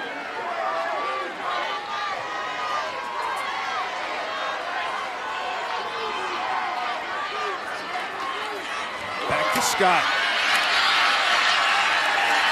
Quickly close to a first down, brought down by Owens. He hit the hole quickly on that one as Connell Maynor now sees this one going the other way again. And you'll see the defense of Winston-Salem again, showing one front, then shifting out of it. Nice job by the offensive line of Valdosta, again, to recognize the front, a little delayed draw, and pick up positive yards. Scott again, this time to the left. Tate comes up but can't finish him off. Owens does. Good job by Tate to slow him up in the pursuit by Carlos Fields.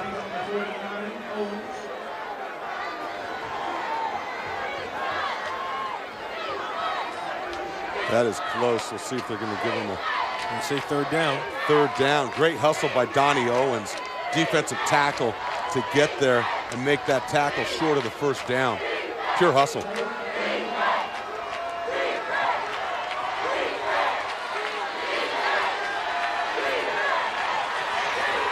5 on the play clock now for Cochran. This time it's O'Neal. And he gets the first down, so the drive continues.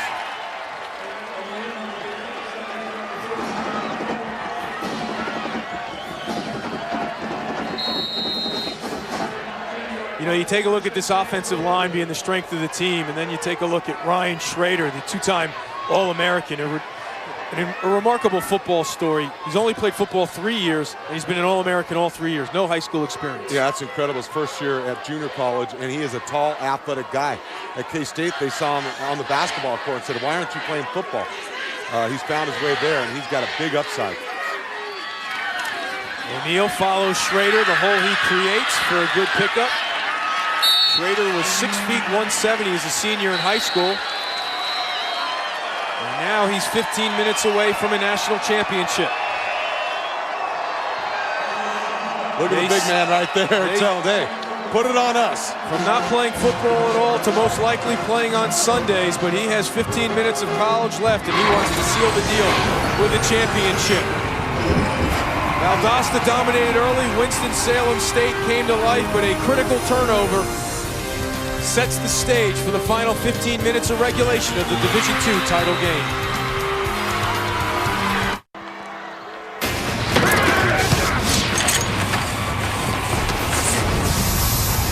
Welcome back to the 2012 NCAA Division II Football Championship presented by Enterprise Rent-A-Car.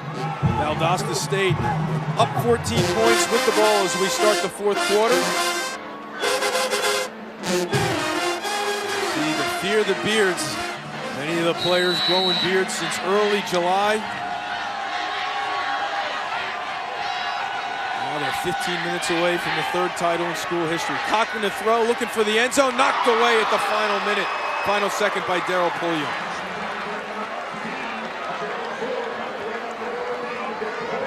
Look at the protection this offensive line gave Cochran.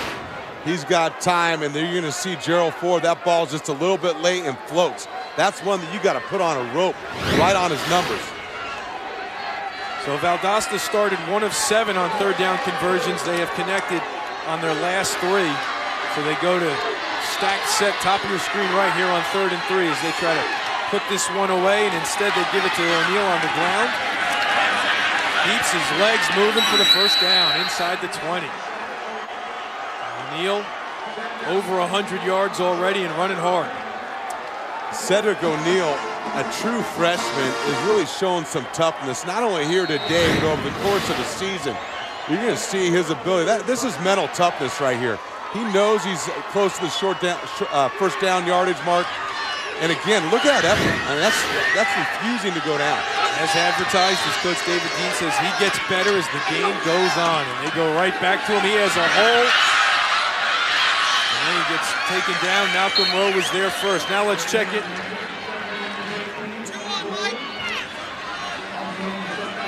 You know, it's getting time for Valdosta right now, too.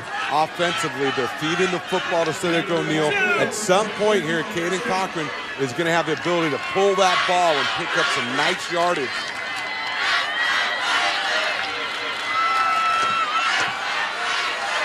Second and 6, obviously in no rush here in the fourth quarter. Back to O'Neal. He was close to another first down. Dominique Tate with the tackle. Valdosta State in Georgia, as we mentioned, and Coach David Dean says, you know, the guy he reminds me of, Cedric O'Neal, and I'm not saying anything other than getting stronger as the game goes on, is Herschel Walker. When you say that in the state of Georgia, that says a lot. You are impressed by your freshman running back.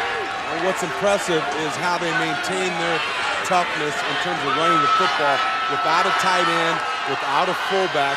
That's a big credit to that offensive line. And another third down conversion attempt, and there's a flag.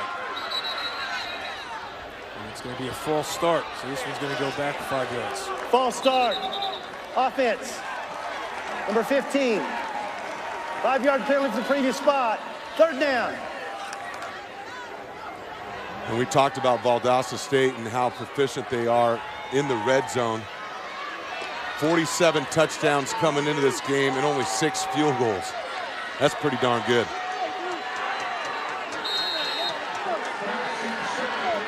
So O'Neal stays out there on 3rd and 7. They change up the formation and come out with trips to the left, as you see how much time they have taken off the clock on this drive. Cochran looking into the end zone, has an open man, feet down, Robertson, touchdown.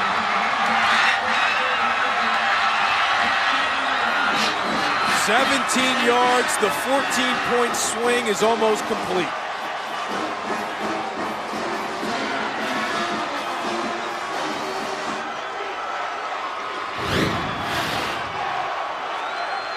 Robinson, great awareness of where the end line of the end zone was.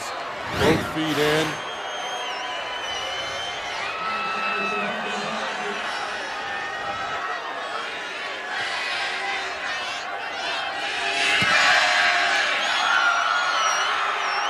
Anderson's kick is good. So after the Rams fumbled it on the 1 and Valdosta State recovered it in the end zone, the Blazers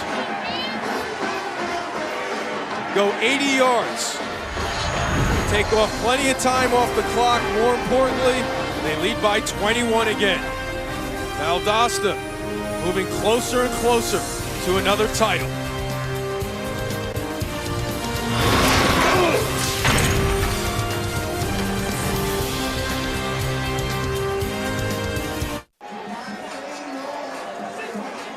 Valdosta State 13 minutes and 8 seconds away from the 3rd title in school history. They just went up 28-7 thanks to Quinn Robertson's 4th touchdown catch of the year. Watch Quinn Robinson right here. He's going to be the middle receiver right here. He's going to run, shake the defender, and hit the middle of the field there. This safety's going to jump Reginald Lewis right here on the inside.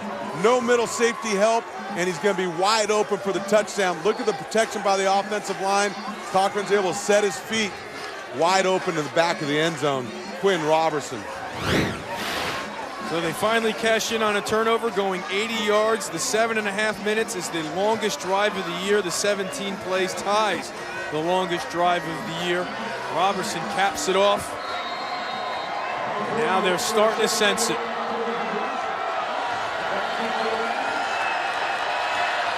There's Massey. Jamal Williams back to return. It'll be Massey from the 4. Across the 25, brought down from behind. Let's check in with Max Bretos in the studio. Time now for a studio update from the Gildan, New Mexico Bowl, a game that's currently on ESPN. Nevada getting some breathing room. Cody Fajardo makes it 45-28, closing it on 600 yards total offense for the Wolfpack. Arizona has just scored to cut it back to 10. All right, Max, thanks. Here now, the Rams were so close to making it a 1-score game. Now back down by 21 with 13 minutes and 1 second left to play. They come out with the empty backfield set, 5 receivers. Smith gets hit and goes down. Tevin Davis again. Tyler Josie there as well. And that's 4 sacks on the day by this Blazer defense. They knew if they could force the Rams to be one-dimensional, they felt they had an advantage in their athleticism. Now Smith, hit as he throws, incomplete. Devin Brantley couldn't bring it down. Again, it was Josie applying the heat. When you look back at turning moments in the season, Tyler Josie against Texas A&M Kingsville in one game, 4 sacks, 3 forced fumbles, and he came up with a sack and a forced fumble on 4th down with the game tied at 31, and that turnover led to the go-ahead touchdown. Here's Massey. He drops it.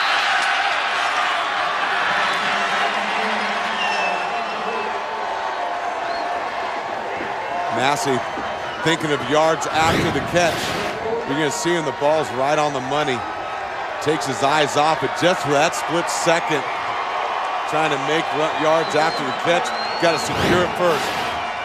Robertson back to receive the punt. There to kick it away. And it's another short one off the side of his foot. It will roll across midfield, but not much after that. So the Blazers, already up 21, will take over with great field position. Fear the beard indeed. Patrick Young with an offensive outburst tonight. What a way to punctuate a feisty first half. There's your first touch to Hill. And he draws the foul. Up. And Billy Donovan is incensed. He launches for the game, and we go to overtime. This game is cooked, glazed, and about to be sliced, it looks like.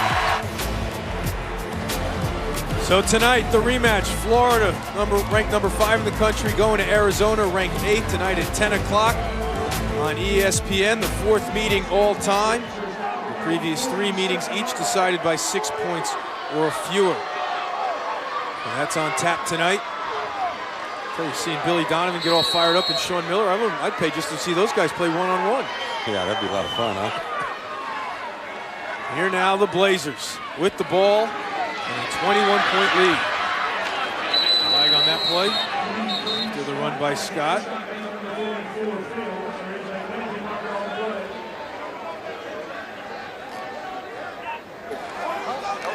Holding, number 62, offense. 10-yard penalty for the previous spot. Repeat, first down. And that goes against the captain, Cam Short. Gave an impressive speech yesterday at the banquet. Talking to him, he was realizing that, part of the beard, the motivation, these seniors, when they arrived, Valdosta just won a championship, and sometimes you think you win a championship just by showing up, and they realized that the clock was running out on them, and they needed to rededicate themselves and really get after it. Absolutely, and he did get a great talk there tonight. Very inspiring. Now here's the draw to Scott. The fall NCAA championships continue tonight with the women's volleyball championship. Oregon will meet Texas for the national championship tonight at 7 Eastern on ESPN2. For more information, go to NCAA.com, the official online home for all 89 NCAA championships. Texas, the runner-up, is back in 2009, looking for their first title since 1988. Cochran on 2nd and 18 with time. Now the pocket collapses and he has to run. Carlos Fields gets there to put him down. So that'll bring up 3rd and long. Fields, the CIAA Defensive Player of the Year. Junior out of Henderson, North Carolina. Every time Cochran's decided to scramble, he's been there. Show his closing speed. Now the Blazers have converted their last 5 third downs. That's why that last drive was so impressive. This one, though, is 3rd and 13. What was so impressive about that last drive is it came after a turnover, and they were able to capitalize on it at a critical point in the game. Cochran, again with time. Goes short to Scott. Scott gets taken down by Kendre Reed, short of the first down.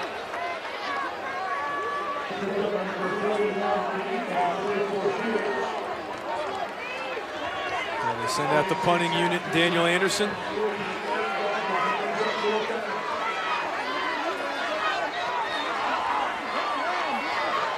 Massey back to receive.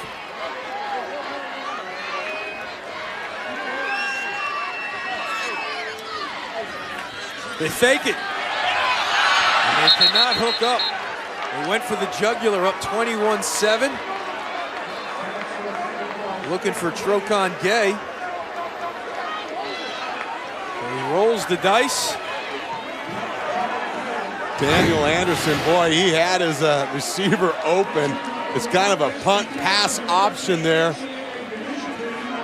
That one almost went pick six the other way. I was going to say Dominique Tate would love to have that play back. And we're back to Florence, Alabama. Winston-Salem looking to capitalize, down by 21.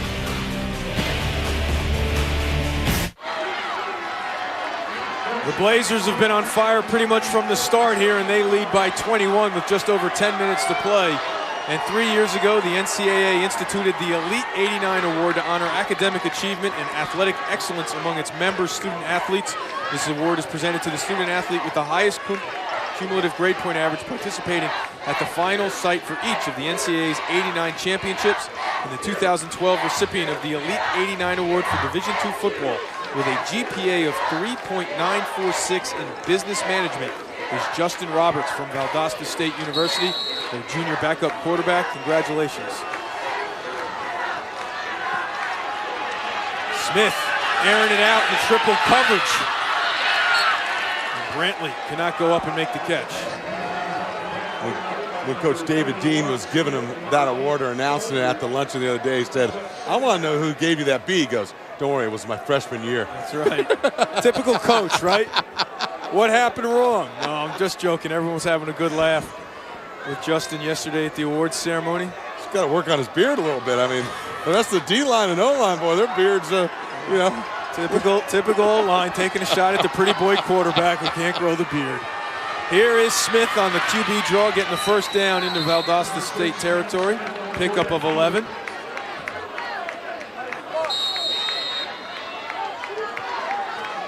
Might want to stock up on shaving cream in the Valdosta area tomorrow because they're going to need it in mass as all these players try to lose these beards. Completion to Eric Wolf. I'm a little surprised David Dean decided to go for that fake punt.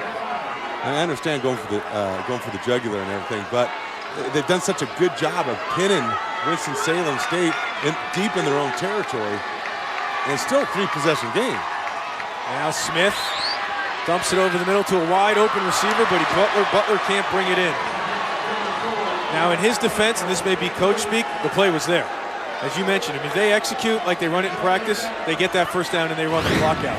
Yeah, it was there. I mean, and that's why I can appreciate part of it, but you know, it's interesting. But then when you see that play was there too. Yeah, that play was there too. It's a game of execution, and they have out-executed Winston-Salem State here this afternoon in every phase of the game.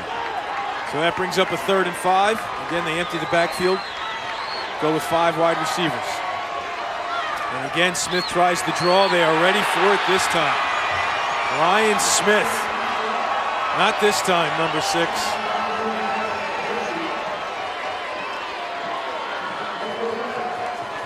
One way defensive line coaches and D linemen deal with an active quarterback is they'll run a stunt. They'll go outside and underneath to close down some of those running lanes for a quarterback that wants to run the ball or to draw down or something like that. D-line games and stunts up front are one way you handle that. So another 4th down for the Rams, 4th and 9. Smith lofts it down the middle, and that will be knocked away. Chris Casperi got his hands on it but couldn't bring it in just as well on 4th down.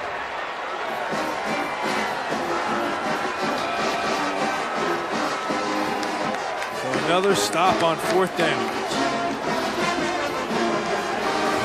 And I think Matt Pierce was going over to Chris Casperi going, "Hey, you didn't want that interception. You want to bat that ball down."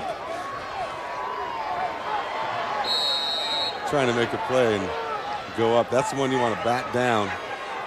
Yeah, he wanted it. Yeah, Chris probably said to Matt, "That's easy for you to say. You already have 8 in your career. Come on, man. I got 2. We're on national TV." That's right.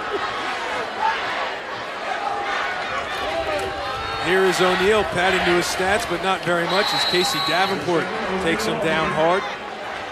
This is the NCAA Division II National Football Championship game. Valdosta State out of Georgia with a 21-point lead on Winston-Salem State. Eamon McEnany along with David Diaz-Infante and Paul Carcaterra. The Blazers looking for the third championship in school history, the first since 2007. We opened up the game with a 96-yard kickoff return for a touchdown by Matt Pierce and have not looked back since.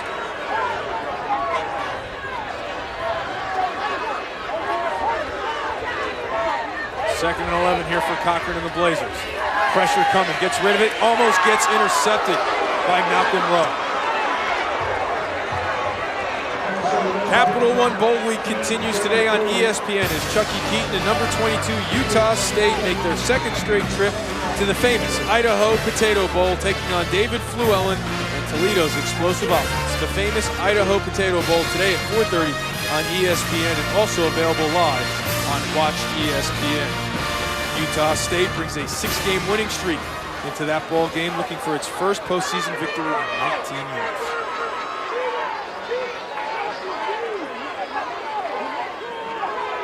Here's O'Neal cutting back. Gets right to the marker and maybe the first down on 3rd and 11.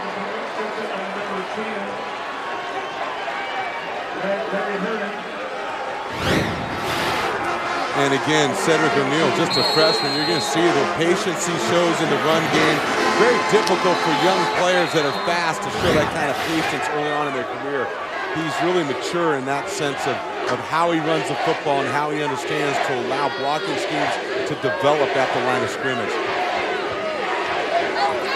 Quarterfinals, he went for 194 yards and 3 touchdowns on 15 carries against Carson Newman. They are going to let him ride out this ball game, it appears. There's another nice cutback to the middle. And it looked like Davenport and that Ram line had strung it out.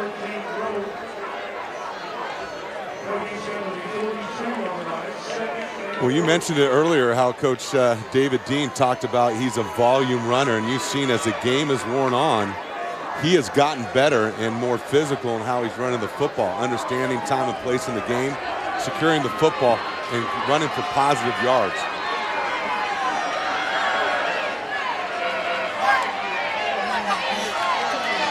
Second and 4, back to O'Neal. Spinning, turning, whirling dervish. Refusing to go down. Looks like he's going to be short of the first down, which will create 3rd and short, and he gets a breather here as Scott comes in. And again, you'll see the mental toughness right there, fighting for extra yards. Look, he's had a bunch of carries in a row. It's easy to say you're tired, and look at that. And then he goes off the sidelines after his partner, Austin Scott, comes in for him, pumping up the crowd. You got to love this. He has 140 yards on the afternoon.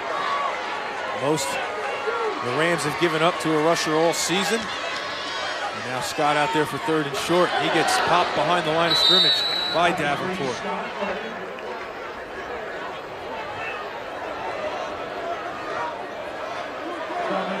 Looks like Davenport didn't like the spot they gave him.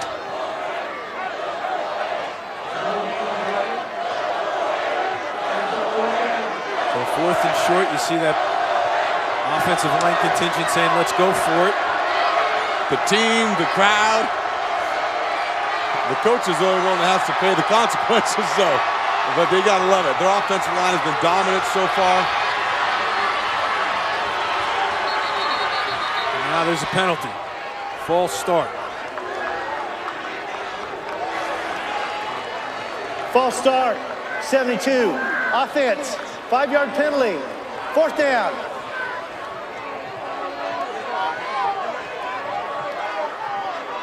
And there it is on Mesh Wilkamati. I had it right. And that's just tough. You're sitting there lobbying for the attempt on 4th down, and then you jump off sides. And that has been the one problem so far here today for the Blazers. 12 penalties for over 100 yards. Sends up Anderson to punt. Another good high kick. Massey loses it. So another turnover by the Rams, the 5th of the afternoon. Mel Magwood there to come up with it.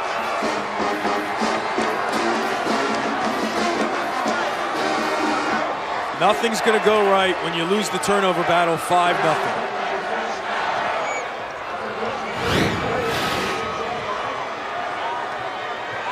You'll see it. He's trying to field the football. Again, ball security. When Winston-Salem comes back and looks at this tape, I mean, they're going to see things that I don't think they ever saw during the course of their 14-0 run. And in every phase of the game, they've been beaten. And the biggest thing is special teams. It's amazing to me, and it's really kind of a testimony that people talked about the lack of strength in their conference, how you could go through the season undefeated without a real field goal kicker, the punting that was on display here, and the mistakes they made in the special teams game. That just tells me you never played in any close games, because that's the difference. They were tested by Indiana University of Pennsylvania in the postseason. Smart had to come off the bench after injuring his shoulder in the CIAA championship game, so they won that one 21-17. But yes, you're right, for the most part, they won going away in those 13 other bowl games. There's another thing that really tells you how good they are offensively, to be completely lacking in one phase of the game and still go 14-0. And here's Scott fighting hard to the goal line. And again, it's worth mentioning here as Valdosta State gets closer and closer to the third championship in school history. They started off 2-2 and really had to get rededicated and say, don't look ahead past anything, treat every practice like it's the most important practice of the year that day. And like I said, they recommitted themselves in the offseason. They realized when they look back at last season, the last 3 games, lost in a total minute and 42 seconds. They had T-shirts made up in the offseason. They did extra work. They reminded themselves how close and precious victory is. Now 3rd and goal. They get it off, and Cochran. How sweet that must feel. Caden Cochran keeps it and finds the end zone. That should be the dagger and the exclamation point on a championship season for the Valdosta State Blazers.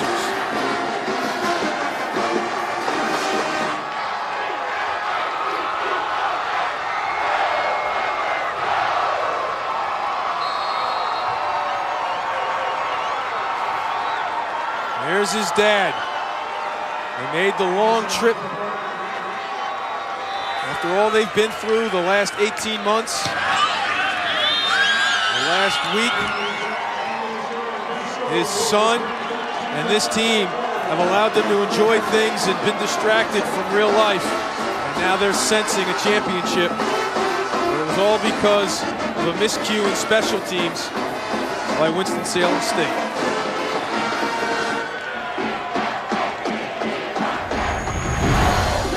Another turnover set up the Blazers, and it was Cochran cashing in. Valdosta State getting closer and closer.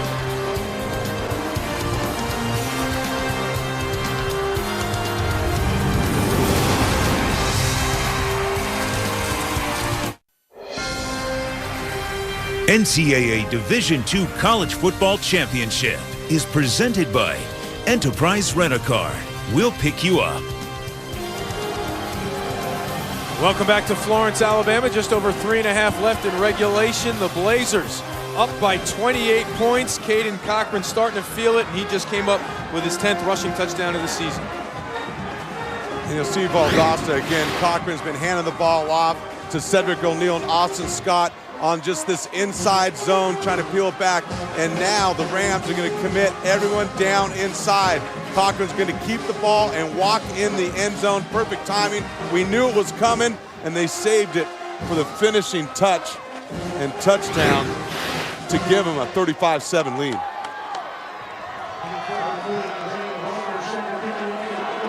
As we detailed earlier here in this game, his family losing a house in a tornado in May of 2011, and then last week, while at his game in Minnesota, their home burned down, and the family here to cheer him on and celebrate what they hope is a championship. And Williams will bring it out. And he gets hit at the 18. Now let's take a look at today's Reese's perfect play. And if you got here a play late, you missed it. It certainly was, because Matt Pierce takes it 96 yards to get things started for Valdosta, and that was just a sign of things to come. It wasn't always easy, but they were consistently winning in every phase of the game. An example of special teams dominated here today by Valdosta. Here's a look at Matt Pierce, 8 interceptions in his career, but the play he'll be remembered for was the opening kickoff in the 2012 title game. Smith's throw comes up short.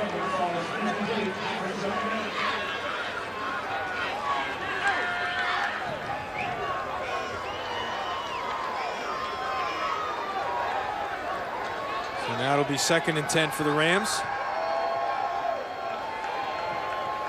Smith steps up, lets it fly over the middle, short of Massey. 3 top 10 teams highlight a college basketball doubleheader tonight on ESPN starting at 8 as West Virginia takes on number 3 Michigan in the Brooklyn Hoops Winter Festival, followed at 10 with number 5 Florida battling number 8 Arizona in a rematch of last season's overtime thriller. All part of Holiday Hoops presented by K Jewelers.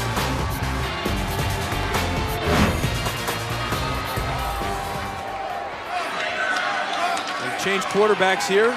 Anthony Carruthers with the connection to Juwan Butler. Now, Carruthers played very well filling in for Smith when Smith got hurt against Elizabeth City State. As it brings a little different skill set to the table. They try some more bootlegs and spreads. Spread offense, move him around a little bit more. And he gets hit before he can get rid of it for a sack. Tyler Josie. The 5th sack of the afternoon for the Blazers. After we are finished here on ESPN2, jump over to ESPN3 for live coverage of the trophy ceremony. What an emotional moment it'll be for Caden Cochran and his family and the Valdosta football community. Screen to Massey. He gets brought down by Chaz Matthews.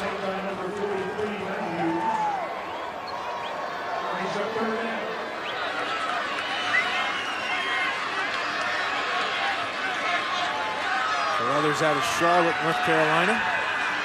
12 touchdowns on the year, just 3 interceptions.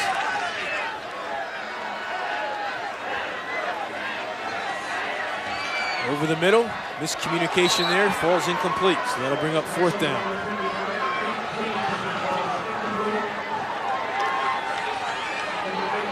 David, you started to tell the story as we get closer and closer to the minute 42 mark. The offseason and their conditioning, when the Blazers went past the locker room and they went into the locker room past the stadium, they saw a minute 42 on the clock. And at the end of every conditioning session, as they get ready to douse Coach Dean, how good that must feel. Every session ended with a minute 42 of something, whether it was core work, sprints, lifts, everything was 142 hard. Holding on for Wade to that minute 42 to realize how important finishing things are. That was it, you're right. They were 6-1. They lost those last 3 games to end up 6-4. And that was the difference between a 9-win season or a season without going to the playoffs. And they realized that their time was ticking away. Well, then to start the year off, they lose their very first game to Saginaw Valley State in a little over a minute, and it really sent them reeling. That's when the team just really rallied. And there, Lance Holder comes up with an interception. Another turnover forced by the Blazer defense. Make it 6.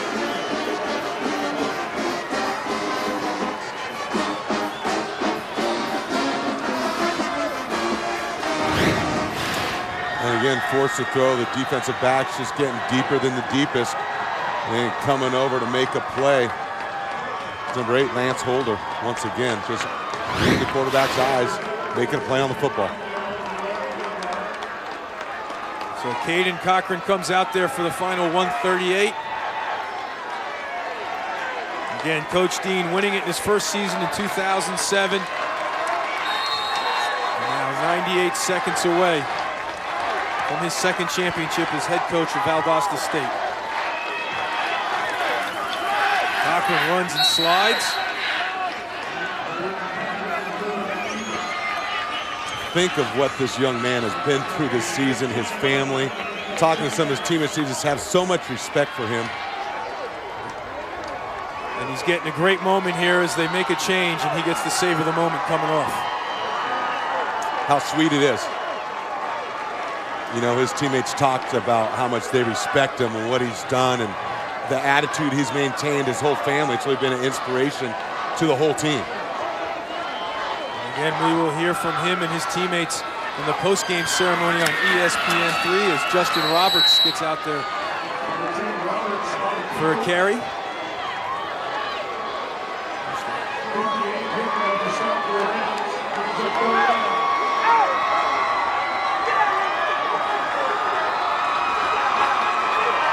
From 2-2 to national champions. How about that? How about that?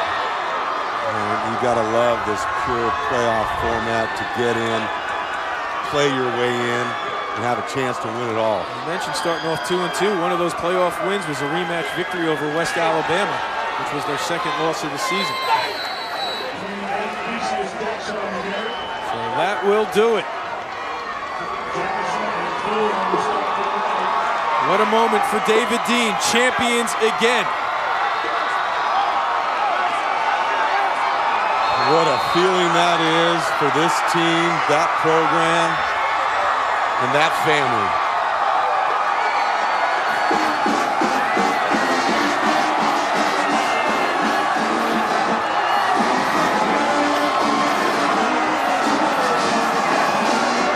For the third time in school history, and for the second time under that man, Valdosta State is national champion.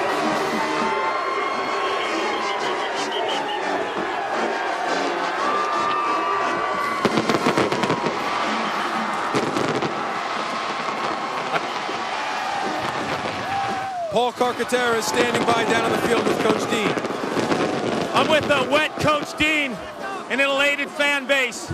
Coach, you started the season 2-2. You were ranked 17th in the final Division II football poll. How was this championship run possible? I'll tell you, our kids stuck together. They played hard. They had a will that they were not going to be defeated after we lost to West Alabama. They put it all together.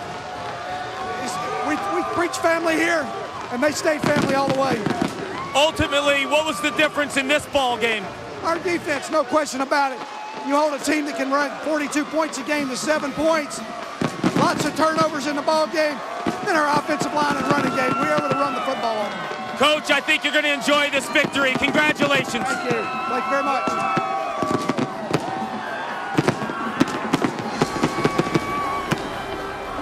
So there is the trophy. And we will have more of that on ESPN3. As we will have the championship trophy presentation, the MVP. Sweetness all around for Valdosta State as they dominated this one.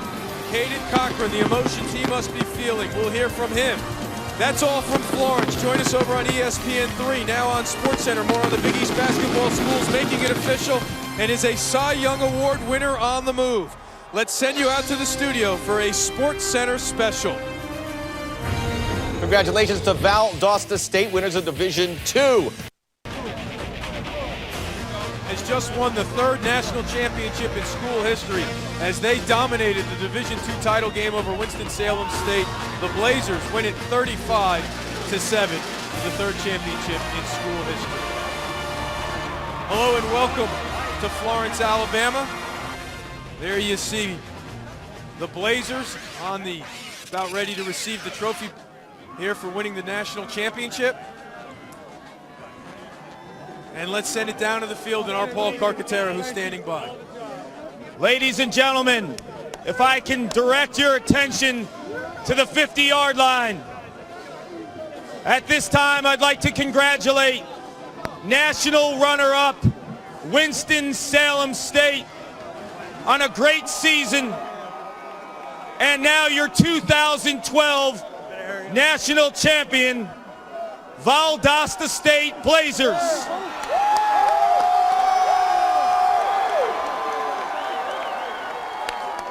Now for the trophy presentation, the Division II football chairman, Frank Condino. Thank you very much. Coach, on behalf of the NCAA and all of Division II, congratulations on winning a national championship.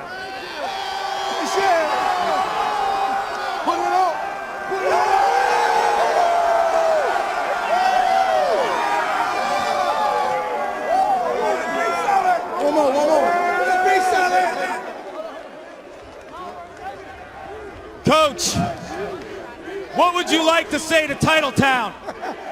Titletown, we're bringing another one home. Want to thank our fans who stuck with us when we were 2-2. I want to thank each and every one of these kids. What a great group of kids we have. I love each and every one of them like they were my own son. What a great group. Nobody thought we could do it, but we hung together. We're a team, we're a family, we're a unit, we're one heartbeat, and we're national champions. Coach, you played against an offense today that averaged 42 points per game. You look at the scoreboard, you held them to 7. What was the key factor in your defense? I think our rush in the game, our pass rush, we put a lot of pressure on the quarterback. They haven't been able to give up a lot of pressure. And then we were very good in the secondary. We broke on the balls very well. You look at your offensive line, headlined by this big guy over there, Cam. Why were you so effective running the ball? Well, those guys have worked as a unit all year long. They're the heartbeat of our football team, no question about it. They open up so much of our pass game with the run. But today we felt like that we could line up and run the ball at these guys. We challenged our offensive line to put it on their shoulders and our 2 freshman running backs, and they did an outstanding job. Thank you, Coach. Congratulations. I'm going to bring in the big guy, Cam. Cam, get over here.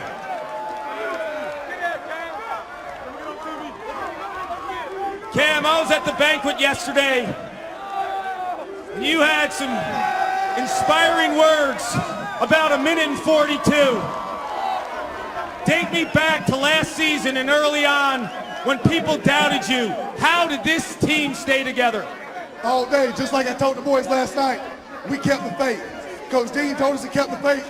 We kept the faith through Jesus Christ. Total transformation on the team this year.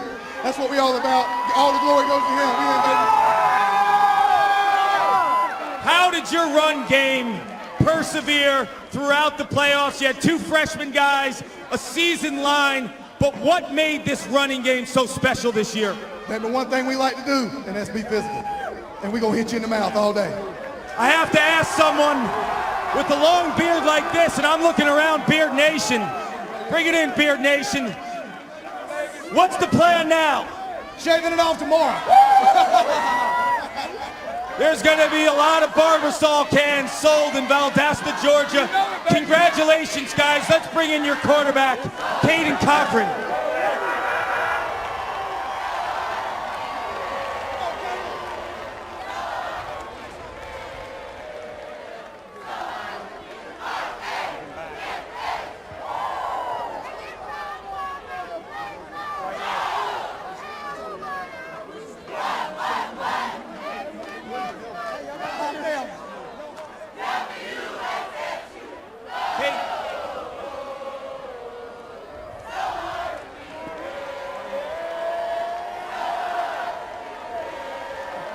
Caden, you've been an inspiration to everyone in Valdosta and anyone who's following playoff football. How special is this moment for you and your family based on what's gone over the last couple weeks? It's unbelievable. I've got the best second family in the world in Blazer Nation, our players, our coaches. I've got the most strong family back in Oklahoma. They support me through everything. No matter what they go through, they're always on my front doorstep. They're always there for me. I can't believe it. And to these guys, every single one of them who came up to me and told me they love me all throughout the week. It's an unbelievable feeling today. I love each and every one of you guys, man, so much.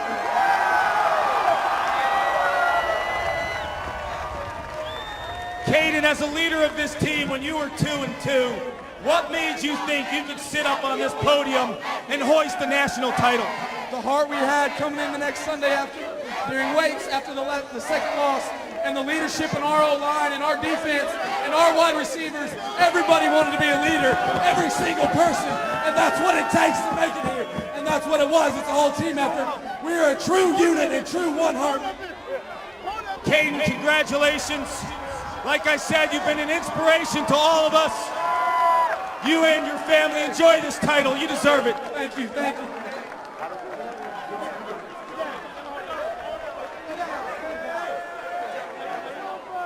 Obviously a very emotional moment here for the Cochran family. There you see his father. You saw his mom, Carrie, earlier, moments ago when they brought him up to the podium. She was close to tears, and Caden there in his speech, an interview with Paul Carcaterra, obviously embracing the emotions, what his family has been through over the last 18 months. First in May of 2011, losing a home to a tornado, and then last week, another home being burned down. But the football team here in this playoff run provided a distraction, and now they're able to celebrate. If that doesn't make the hair on your neck stand up, there's nothing will. What an example. Once again, congratulations to the runner-up in the their family has been, and this team, the support they provided them, it's truly been an unbelievable run. You can feel the emotion down on that field in that young man's voice, in the example the family is able to set. I mean, I can't even tell you the journey they've been through, the journey this team has been through. Simply amazing, and I know what that feeling is like to hoist that championship, to be a part of something special. It doesn't happen very often, and the way they've been able to endure their season, their life, and their situation has been an amazing example for everyone. You also know what it's like to be part of an offensive line that dominates and says, you know what we're going to do today? We're going to run the ball, and we're going to wear them down. And I saw your eyes light up when Paul was interviewing the offensive lineman about what that feels to know it's going to be all on you, and that line came through today. If you have a tough, focused offensive line, you have a tough, focused football team. And that's just the way the game is. And that group of guys and that team really exemplified that, because they were asked in the second half of this game to put the game in their hands and dominate the line of scrimmage. And they did exactly that. And you can't say enough about those two freshman running backs, the way they stepped up as well. The whole team is really inspiring to watch, and truly a special season. Well, the line is certainly a grizzled group, literally for about the next 24 hours. But as you mentioned, the running backs are young pups, and one of them is standing by down on the field with Paul. I'm with Cedric O'Neal. The true freshman runs for 140 yards and a touchdown. Let's backtrack. Last year you were in high school. If someone told you this was possible, what would your response be? Man, I wouldn't have to believe it. I wouldn't have to believe it, because we guys came so close together last night, and we just put it in our heart that we're going to come out and put everything on the line, so that we did.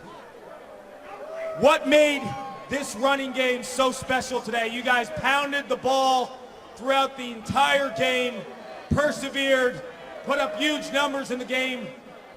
Why was the running game so effective?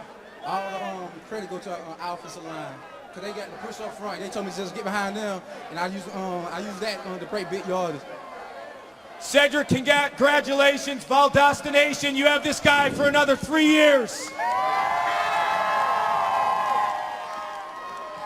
So the running game should be intact next year as they try to defend this championship and win it for a fourth time. And there are the emotions.